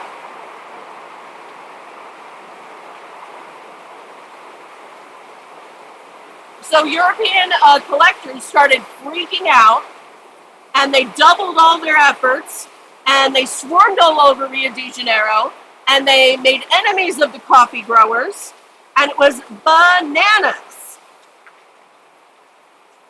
Oh, okay.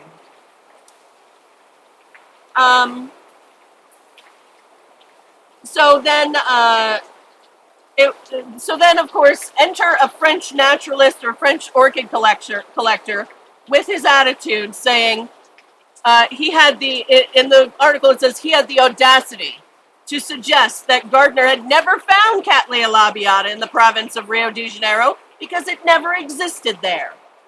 And then things started moving toward a resolution.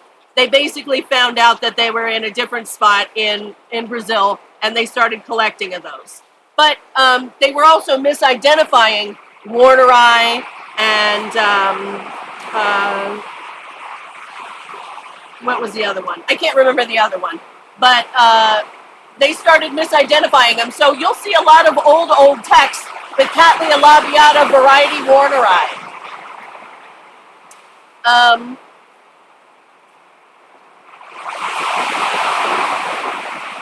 Some people were grabbing them, and they would give them different names than were already registered, and it was a conundrum and a cluster mug and all kinds of stuff. It was just bananas. So if Swainson had just stuck around and said, hey, I didn't find them in Rio de Janeiro, I found them in Pernambuco. I don't know how to say it, but and not Rio de Janeiro. So it was friggin' crazy for the longest time. But Cattleya labiata was so desired in the first 100 years that it existed, and they thought that it almost was lost in the first 100 years that it existed in our world.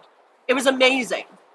So the rediscovery of Cattleya labiata was heralded by the Orchid Review as the event of the year. And then all of a sudden we had thousands of Cattleya labiatas in the orchid world. So it was reintroduced between 1889 and 1907. And in those years, the Royal Horticultural Society gave Cattleya labiata 15 FCCs. Wow. And 22 awards of merit as plants with new and striking color patterns emerged. Okay? So that's the really fun thing about Cattleya labiata. It had a really cool history. one of the most popular and famous varieties of Cattleya labiata is Cooksonii, which is a semi-alba variety of labiata. And it is, hold on, I think I have it right here. Here we go. No, I don't. I just have September Mist, which is, it is a semi-alba. But here, let me show you what we got here. All right? I just, of course, now that I'm done with the story, there's no rain. So that's the fun history of Cattleya labiata. So this is a sib cross of two different Cattleya labiatas: Cattleya labiata semi-alba, Cattleya labiata semi-alba Cooksonii. All right. So this is what you're looking for. You've got this beautiful creamy white flower, still a little color on the leaf or on the petals, and then you've got this intense dark lip. And this is a big flower, and it is a fragrant flower. And these plants are looking friggin' amazing. So I'm sorry I yelled the history of Cattleya labiata at you, but I thought it was interesting. This is a 5-inch pot in there. It's just pushing out the edges on both sides. Yeah. Thank you, Miranda. And in the front. I have 5 of these left. They're $35, and they are well worth it. This is Labiata Semi-Alba, Canaimas Danielle, by Cooksonii. And I had to look up that Cooksonii stuff because I thought another Cattleya species. But no, it's a variety of Labiata that is also a Semi-Alba. So this is probably what you're going to get. So if you want this, I cannot see Helen Brandt. So if you want this one, type in lab, L-A-B.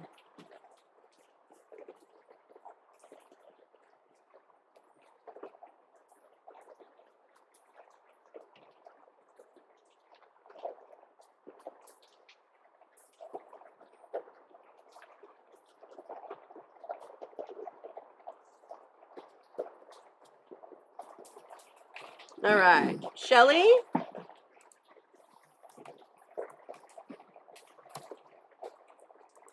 And Renee and Lynn.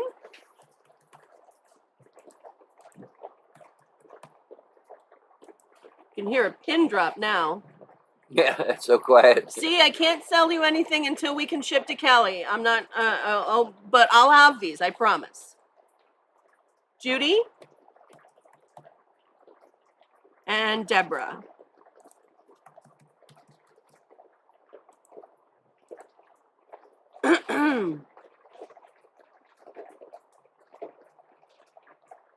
Oh, and Helen, gotcha. I can see you on YouTube for sure.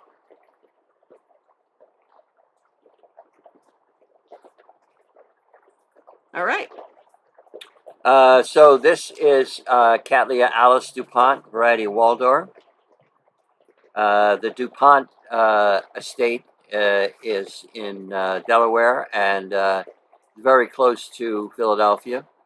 And I had a friend who was the head horticulturist there at the DuPont's estate, which is massive, as you might imagine. And they have their own greenhouses with orchid plants mostly.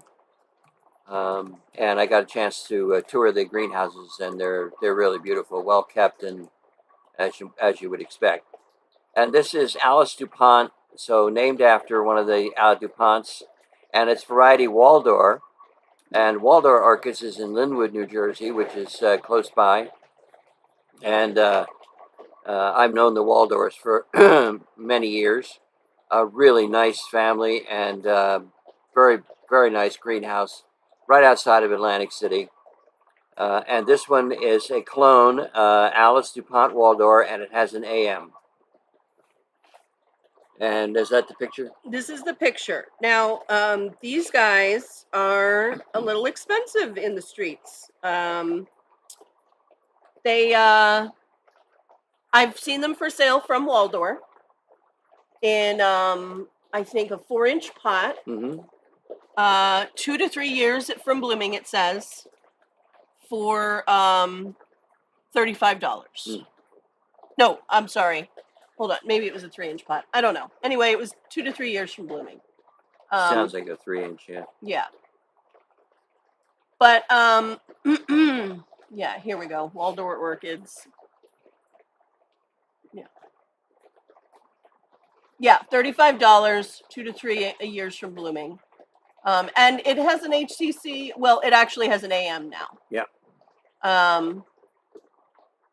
So these guys are a little spendy when it comes to this big old blooming size Cattleya. But yeah, this is in a 5 and it's right at the edge. I am going to bring them down a little bit. I'm going to do these for $65. And I have, these aren't selfings, these aren't SIB crosses, these are straight up clones that carry the AM. I have 5 of these available at $65, and the code is going to be Alice, ALICE. Oh, and here, a lot of flowers on this Alice, which I love. He spoke in Hilo a while back. That's awesome. I love that. I love it.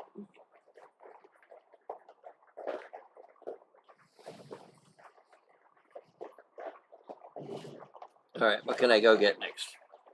I'll go get stuff. You can stay. All right. Give me 1 second.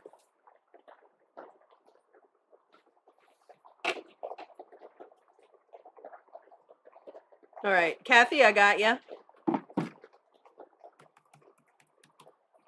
Cool. All right, let's see. Oh, do you want a grammatophyllum? Yeah. Thank you. I'm going to take these guys back. All right. And I'll grab a few other things. Okay. This is one of the larger orchids in the orchid family, or Orchidacea.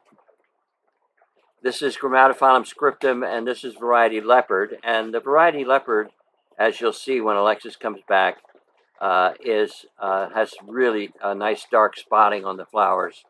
So this is actually Grammatophyllum scriptum variety leopard. And this is definitely flowering size. They don't get much taller than this, actually not at all. And typically the roots come out on the surface like this, and the flower spike is usually about 3 to 4 feet long. And when it gets near the end, it starts to arch over and has a beautiful display of, I would say, somewhere around 40 or 50 flowers. Oh, yeah. And they last for a long time. They're semi-terrestrial. They'll grow in the ground if you have a good, well-drained soil or media. And it's a beautiful flower. Yeah. And these are in 6-inch pots, flowering size. These should flower in late winter, early spring.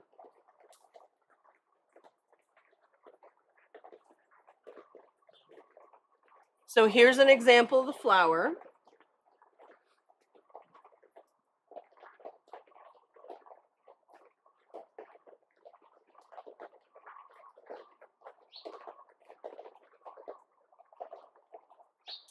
And then let me show you the blooming habit of this.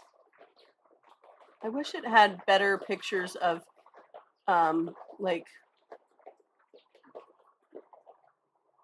wide pictures of the blooming habit. It has really good ones of citrinum. So this is just like what we would consider the alba version of it. But you can see they come out in these huge foxtails. So grams tend to like to be a little bit cramped in the pots, just like dendrobiums. And this guy is no exception. You can put them in a bigger pot, but just don't put a lot of media around them. The thing is that they love to be a little crowded because if you don't crowd them, you tend to put too much media in a too big of a pot, overwater them, and the roots are rot. And the pseudobulbs get rot pretty easily if you do that. But if you keep them a little crowded, or Ted does this thing where he takes a metal pipe and he heats it up and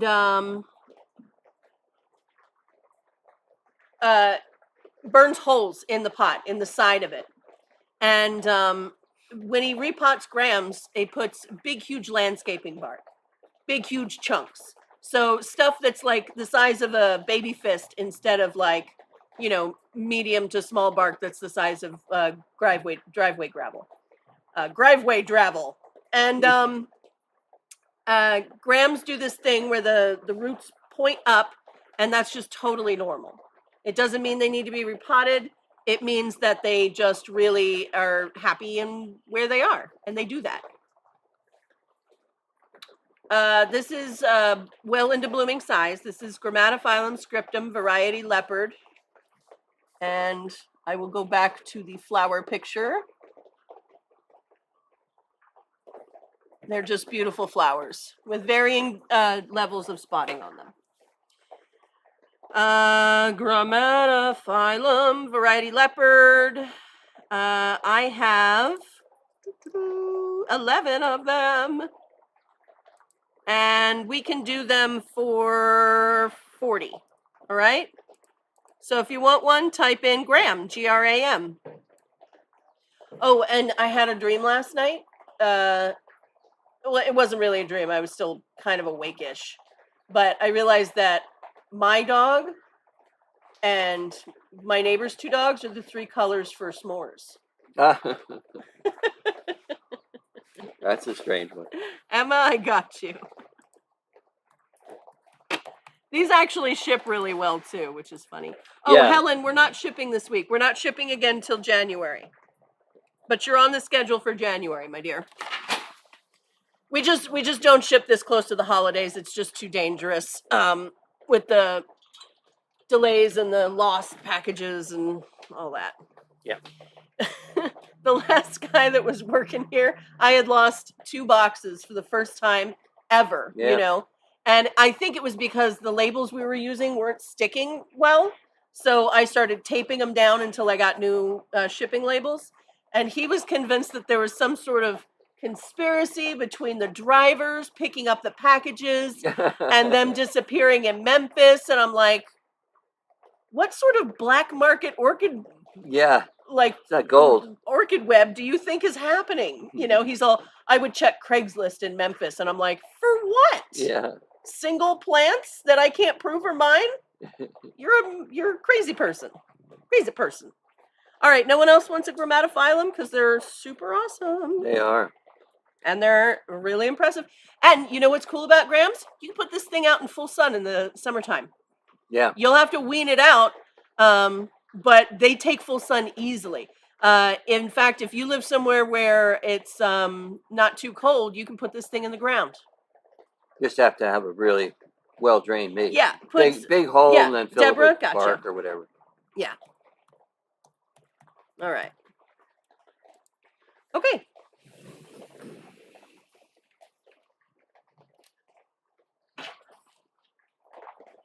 Oh, that sucks, Helen. Yeah. She's got a lost package from Neil. Yeah.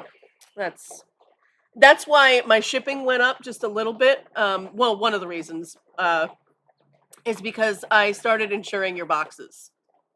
And I insured them for what they were worth, which is well worth it in my opinion. Because, I'd lose a box and I think the default is like $100 or whatever.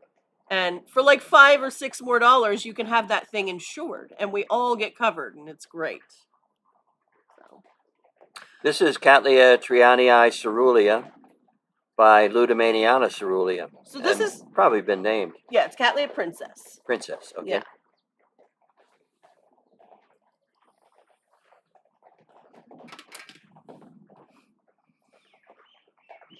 Has flowered several times.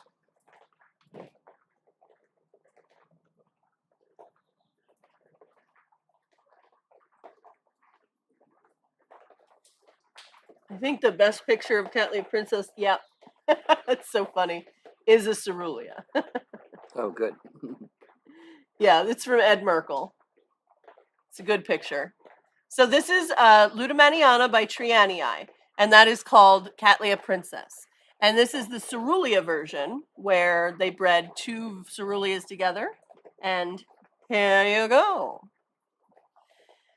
I only have the one. Of these, right? Just the one. Yeah. And how much is it? Let's do it for 45. Okay. Yeah. I usually have Cattleya Princess, but they're usually like Smaller. They're smaller and they're not cerulean. Yeah. So 45, and the code's going to be Princess. Princess.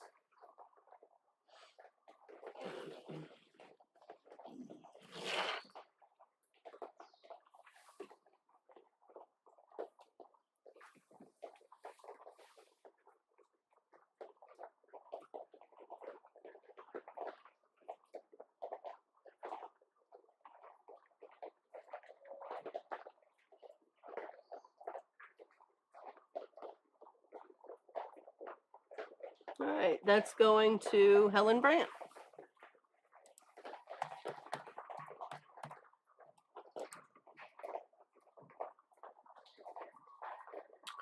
And another bulbophyllum or bulbophyllum. I say bulbophyllum. And this one is vaginata. It's one of my favorites. Yeah, mine too. Is Dark Wonder coming up? Which one's Dark Wonder? I saw that somewhere. I don't. It's not. It's not. That one's one of the ones from Calais. Oh, Dark Beauty. Dark Beauty. Yeah. That's coming up. We can do that. Absolutely. Okay. Bulbophyllum vaginatum. Let me show you why. This is really cool. This is in a 3-inch pot. Well, not really in a 3-inch pot. It's started in a 3-inch. It's all the way out to a 4 or a 5-inch pot now. Another rambler with long rhizomes between the pseudobulbs. So it goes across the pot really quickly. Look at how cute this is. Now, let me...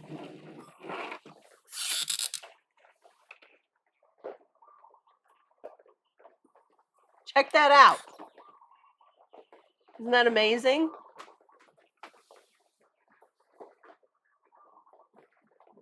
Wow. They have a very short, small growth habit. Not as small as like Laciochilum, but like this is maxed out on how big the leaves get. They only get about 2 inches long. So they're a nice short growth habit, but they are a little rangy when it comes to in between the pseudobulbs. Although you can sort of negate that ranginess with a little bit more light. Bulbophyllum vaginatum. I think I have 3 of them. Oh, we don't get them very often. 2, 3. Yeah, I have 3 of them. Yeah, they were available from Reina, and then I got one from Kalea Aloha, and they're all turned out to be the same price, which is perfect. So these guys are 26, one of my favorite bulbophyllum species. And let's make the code bulb, B-U-L-B. It's similar to Medusa in that it's the little puffball, kind of like Medusa is, except it's a shorter puffball. There's more of them, and it's on a shorter spike, and it's yellow. Mm-hmm. So, other than that, they're the same. Other than that, they're identical. Kathy, Amina.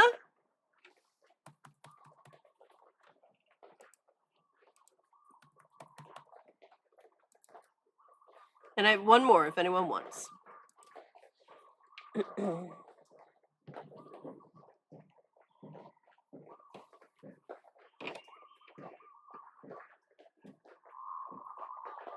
Go ahead. This is bulbophyllum cornucervi. Ooh, this one's wacky. And it's in a 3-inch pot. And flowering size, of course, it's huge for the mini that it is.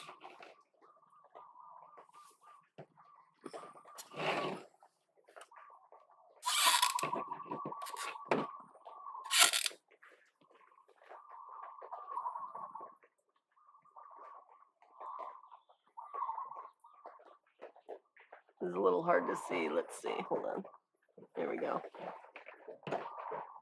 Look at these crazy ass flowers.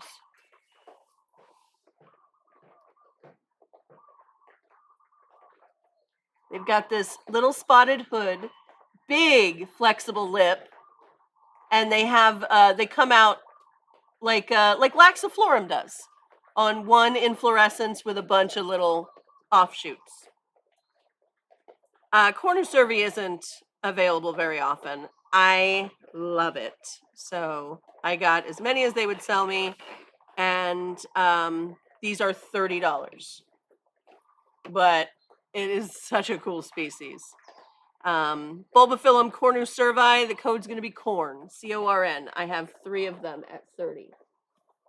And if I need to keep one, that's just the way the cookie crumbles. At least it's a good tasting cookie. Right? Ted, the grouchy old man that he is becoming. We were at our local store this morning grabbing a little munchie because he was like, if we get up a little earlier, we could go to somewhere and get breakfast. And I was like, yeah, I'm not doing that. Because I'm a tired girl. And he's like, on the way out, I mean, nicer than this, by the way, your cookies suck. I was just like, okay. Because he went, hey, these cookies? And he points at him, and the guy behind the counter's like, yeah? And Ted goes, and I'm just like, rude. Well, it was the cookies sucked, to be fair. It was almost $5 for a single chocolate chip cookie. Now, it was big, Wasn't that big. Well, maybe this big. Yeah. And I bought one. I thought, wow, that sounds great. And I took one bite of it, and it was dry and stale and terrible. Just threw it away. Yeah. Cool. All right. Nobody wants corner survey? All right. I keep all 3. All right. This is... Uricone Rothschildiana. Yeah, that's what it is. I don't know if the tag's printed properly. That's why I'm saying things before you say them. Yeah, Uricone Rothschildiana. Here, let me get that. These are fun. Look at this flower, first of all. Zigraba. Oh, yes, I want to see your Medusa. I had to buy like a really expensive Medusa just so I could like grow it out and do cuttings, because it's just hard to find these days. Here, at least. Uricone Rothschildiana. These guys have the same basic culture as Phalaenopsis.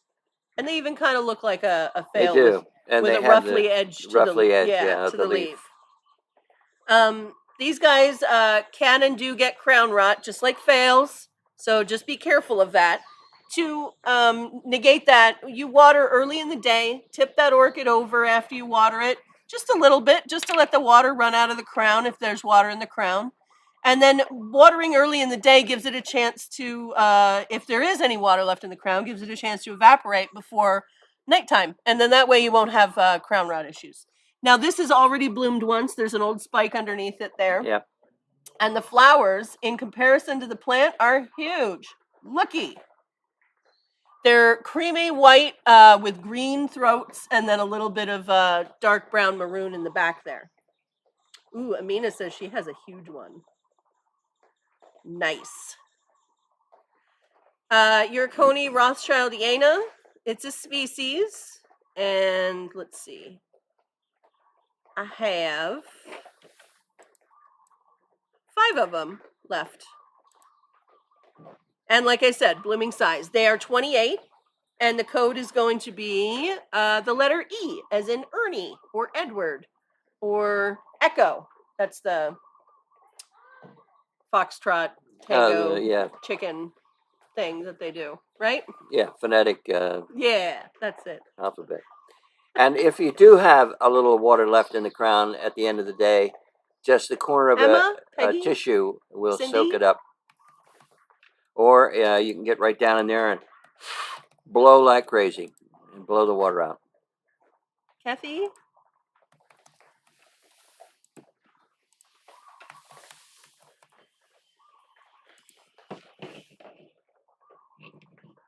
Cool beans. All right, I still have one left if anyone wants. Zygo Triste, right? Yep, Zygopetalum triste. I like that one. Species, Zygopetalum.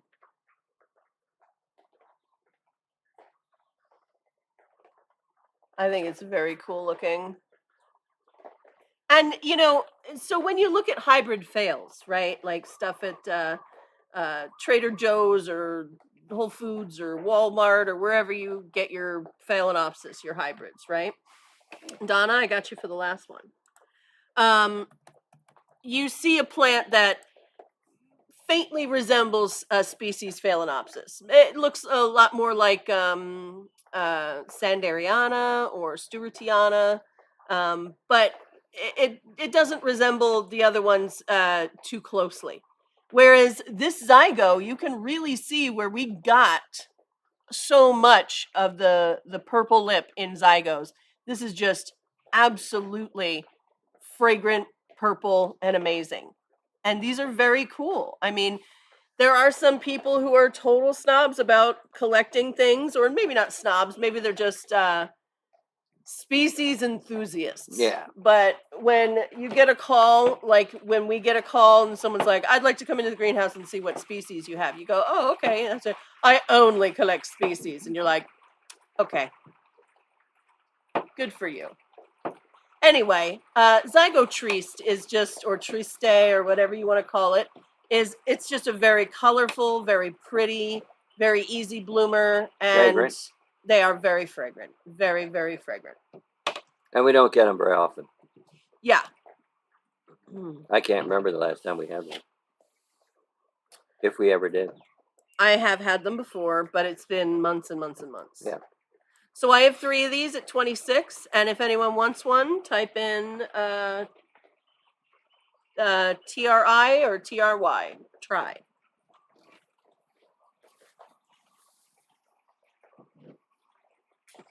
Yeah, so Kathy says, very pretty, but I'm too warm for zygos. And see, Kathy lives on the same island I got this zygo from. But the fact that Hawaii has so many microclimates, yeah, she very well could be very too warm for zygos where she is. But there's a place on the Big Island that's perfect for zygos. It's just such a cool thing. All right. We have Annette and Emma.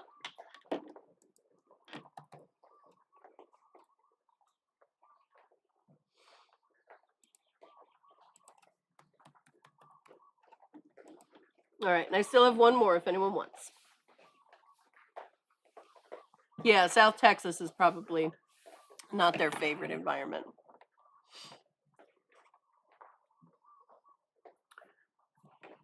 This is Cochleanthes aromatica.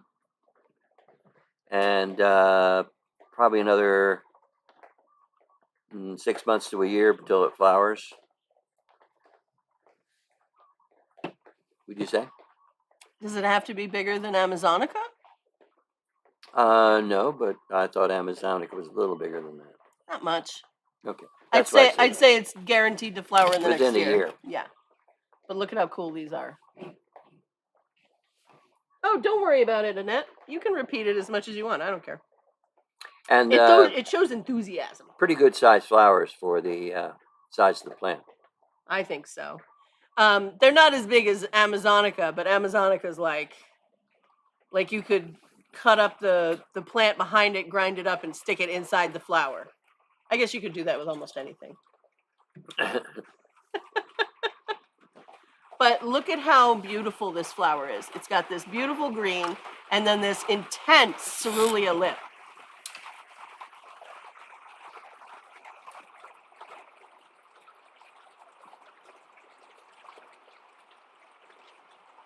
So this is, yeah, if you can bloom Amazonica, you can bloom this easily.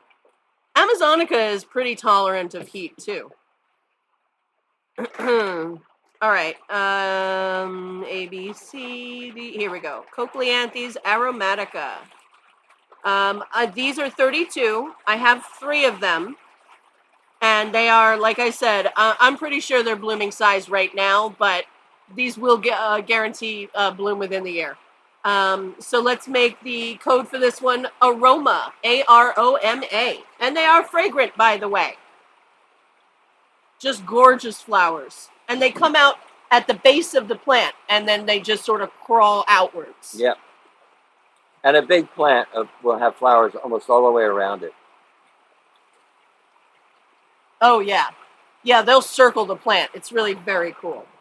Kathy, got you.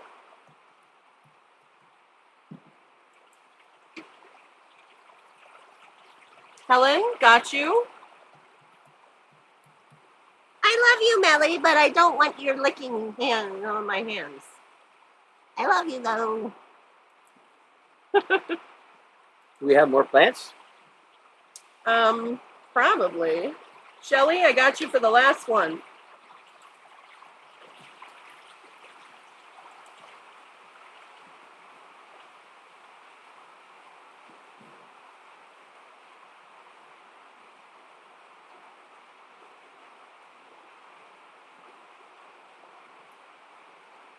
Yeah, Gary, it's raining pretty hard over here.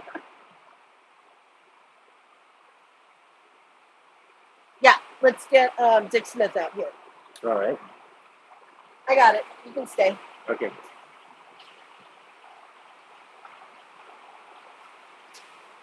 You want to put that one? Yeah.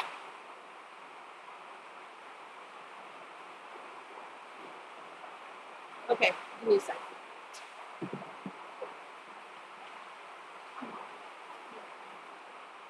Morning, Rose.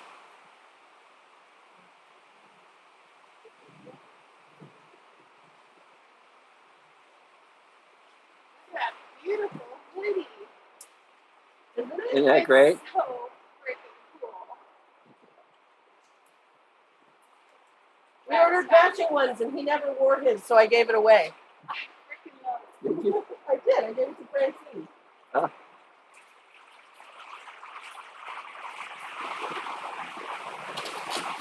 All right.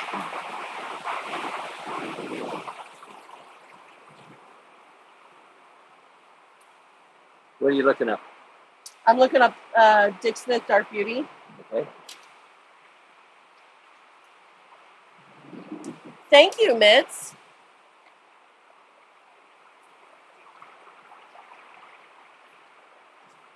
Hold this or not?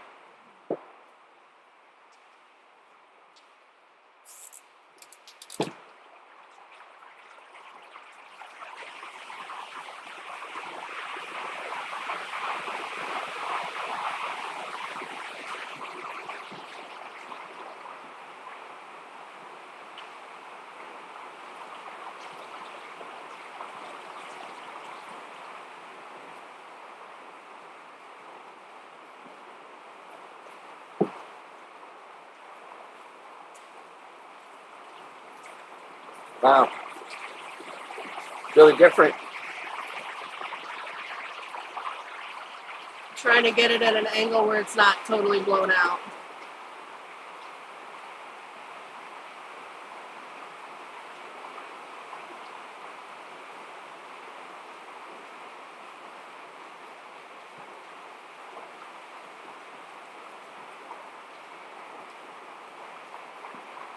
I mean, it is what it is. Yeah. So what this is actually this is a dark purple plant, right? Dark purple flower with flares of dark red on the lip and the side petals here.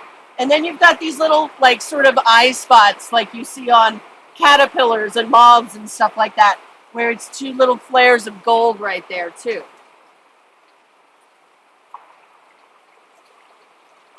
Dick Smith Dark Beauty. Normally what you see is the clone called Paradise, which is absolutely stunning. But if you're not into like, if you're like, pull it, the Dick Smith Paradise is an 11, right?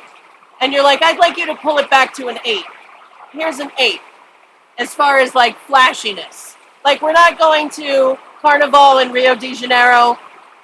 We're going to go to Bourbon Street in Louisiana instead for whatever they have there.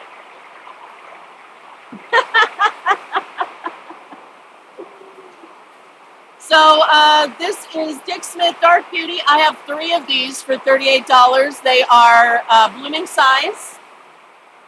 It'll bloom this color here. Yes, Mitts. I have bloomed them out.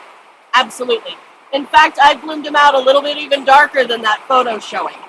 So let's make the code Smith, S-M-I-T-H. The nice thing about this is going to be its first flowering when its new growth comes out. And there's room in the pot for it. It's going to take it right up to the edge. In fact, the new growth has already started over here.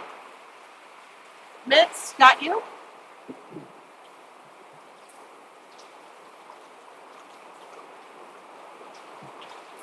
Christina? And Helen.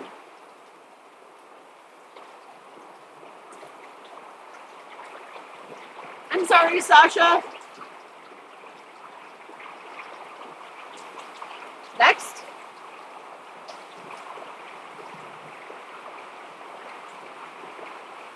This one is Sharon King, Volcano Queen.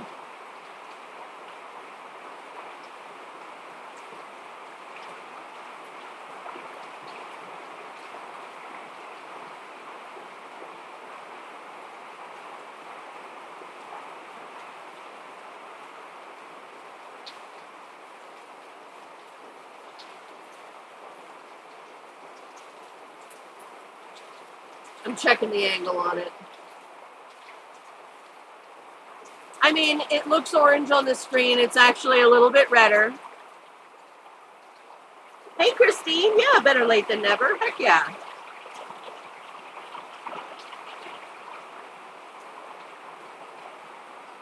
Oh, the last one was Dick Smith Dark Beauty, Kelly.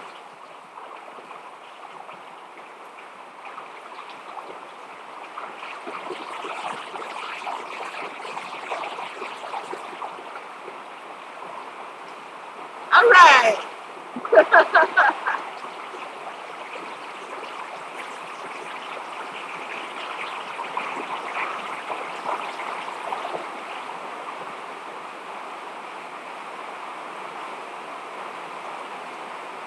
So assuming you guys can still hear me, I'm going to say Sharon King, Volcano Queen, is 35.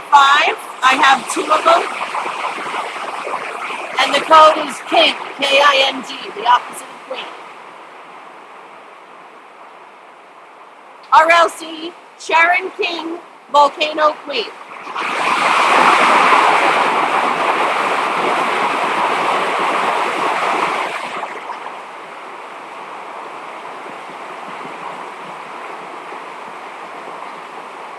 It feels like that, Gary. Look.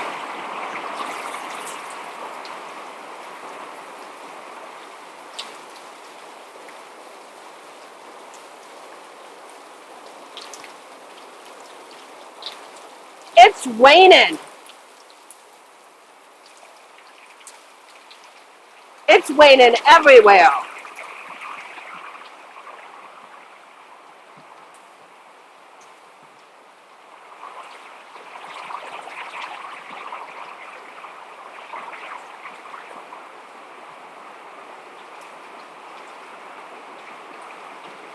Anyone want Sharon King?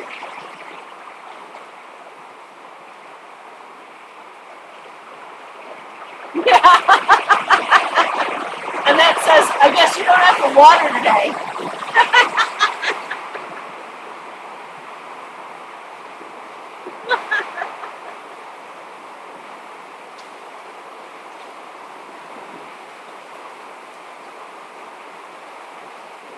All right, move on.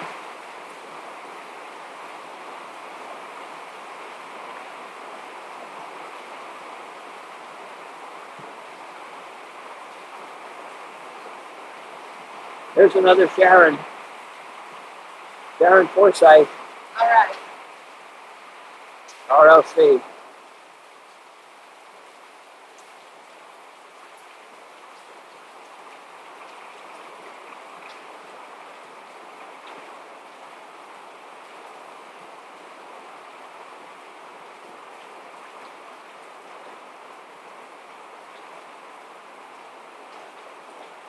Now, I'm guessing they're calling it orange red because this is about as dark orange as you can get, in my opinion, without calling it red.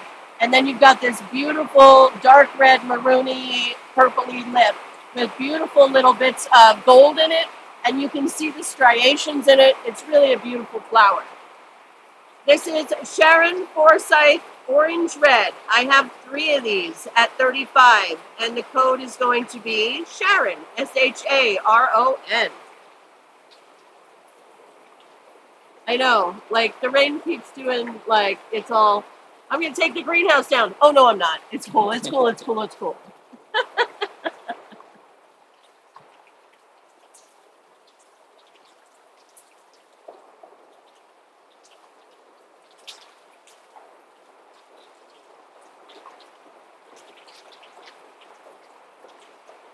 Sharon, Sharon, anyone? Sharon. How much are these? 35. 35. That's fair price. Yeah.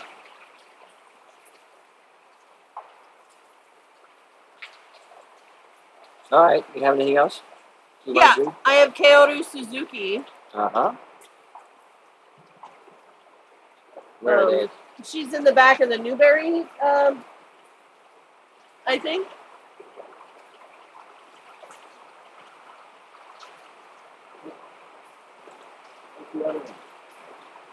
It's the same thing.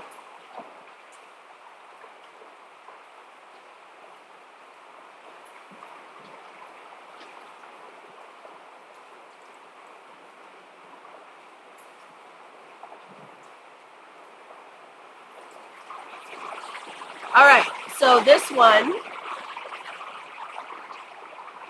Volcano Night.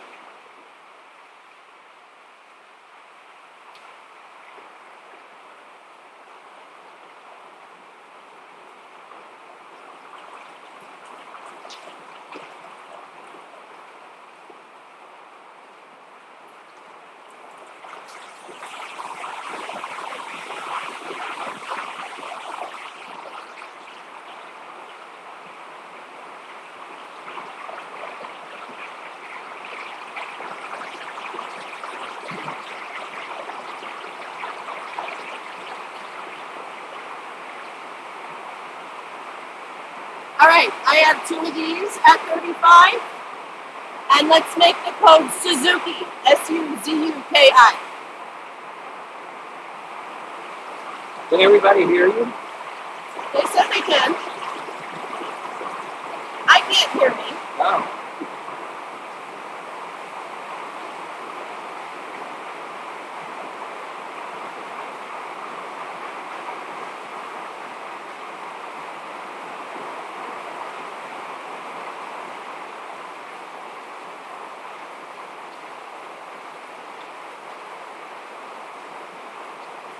Yeah, Dick Smith Dark Beauty sold.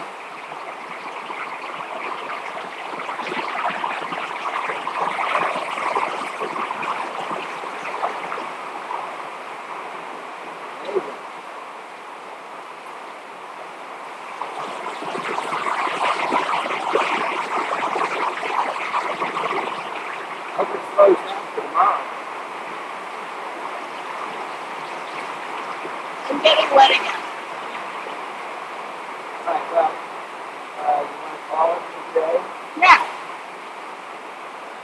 Yeah, and if it's this crazy tomorrow, we'll just come and get the species and do it at the house. Sound good? Yeah. All right. So we're going to call it for the day, guys. It's too noisy, and it's some of the mist is blowing into the greenhouse here and getting stuff wet. Yeah.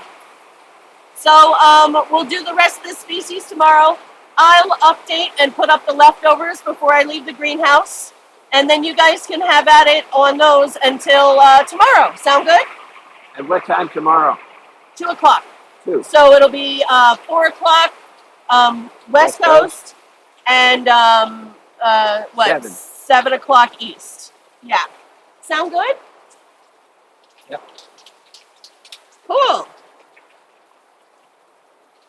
All right, and we'll give away something at the beginning tomorrow, and then we'll give away some stuff at the end. I'm saving the technology. All right, guys. We appreciate you sticking with us and being so flexible. And we will see you tomorrow. And hopefully it'll be less rainy, or we'll just do this at the house, which I'm sure Gonzo would appreciate. All right, guys. I'll see you tomorrow on my birthday. Show up, okay? I want to say happy birthday to Becca today, and Sue. I know Sue Pollock's birthday is tomorrow, and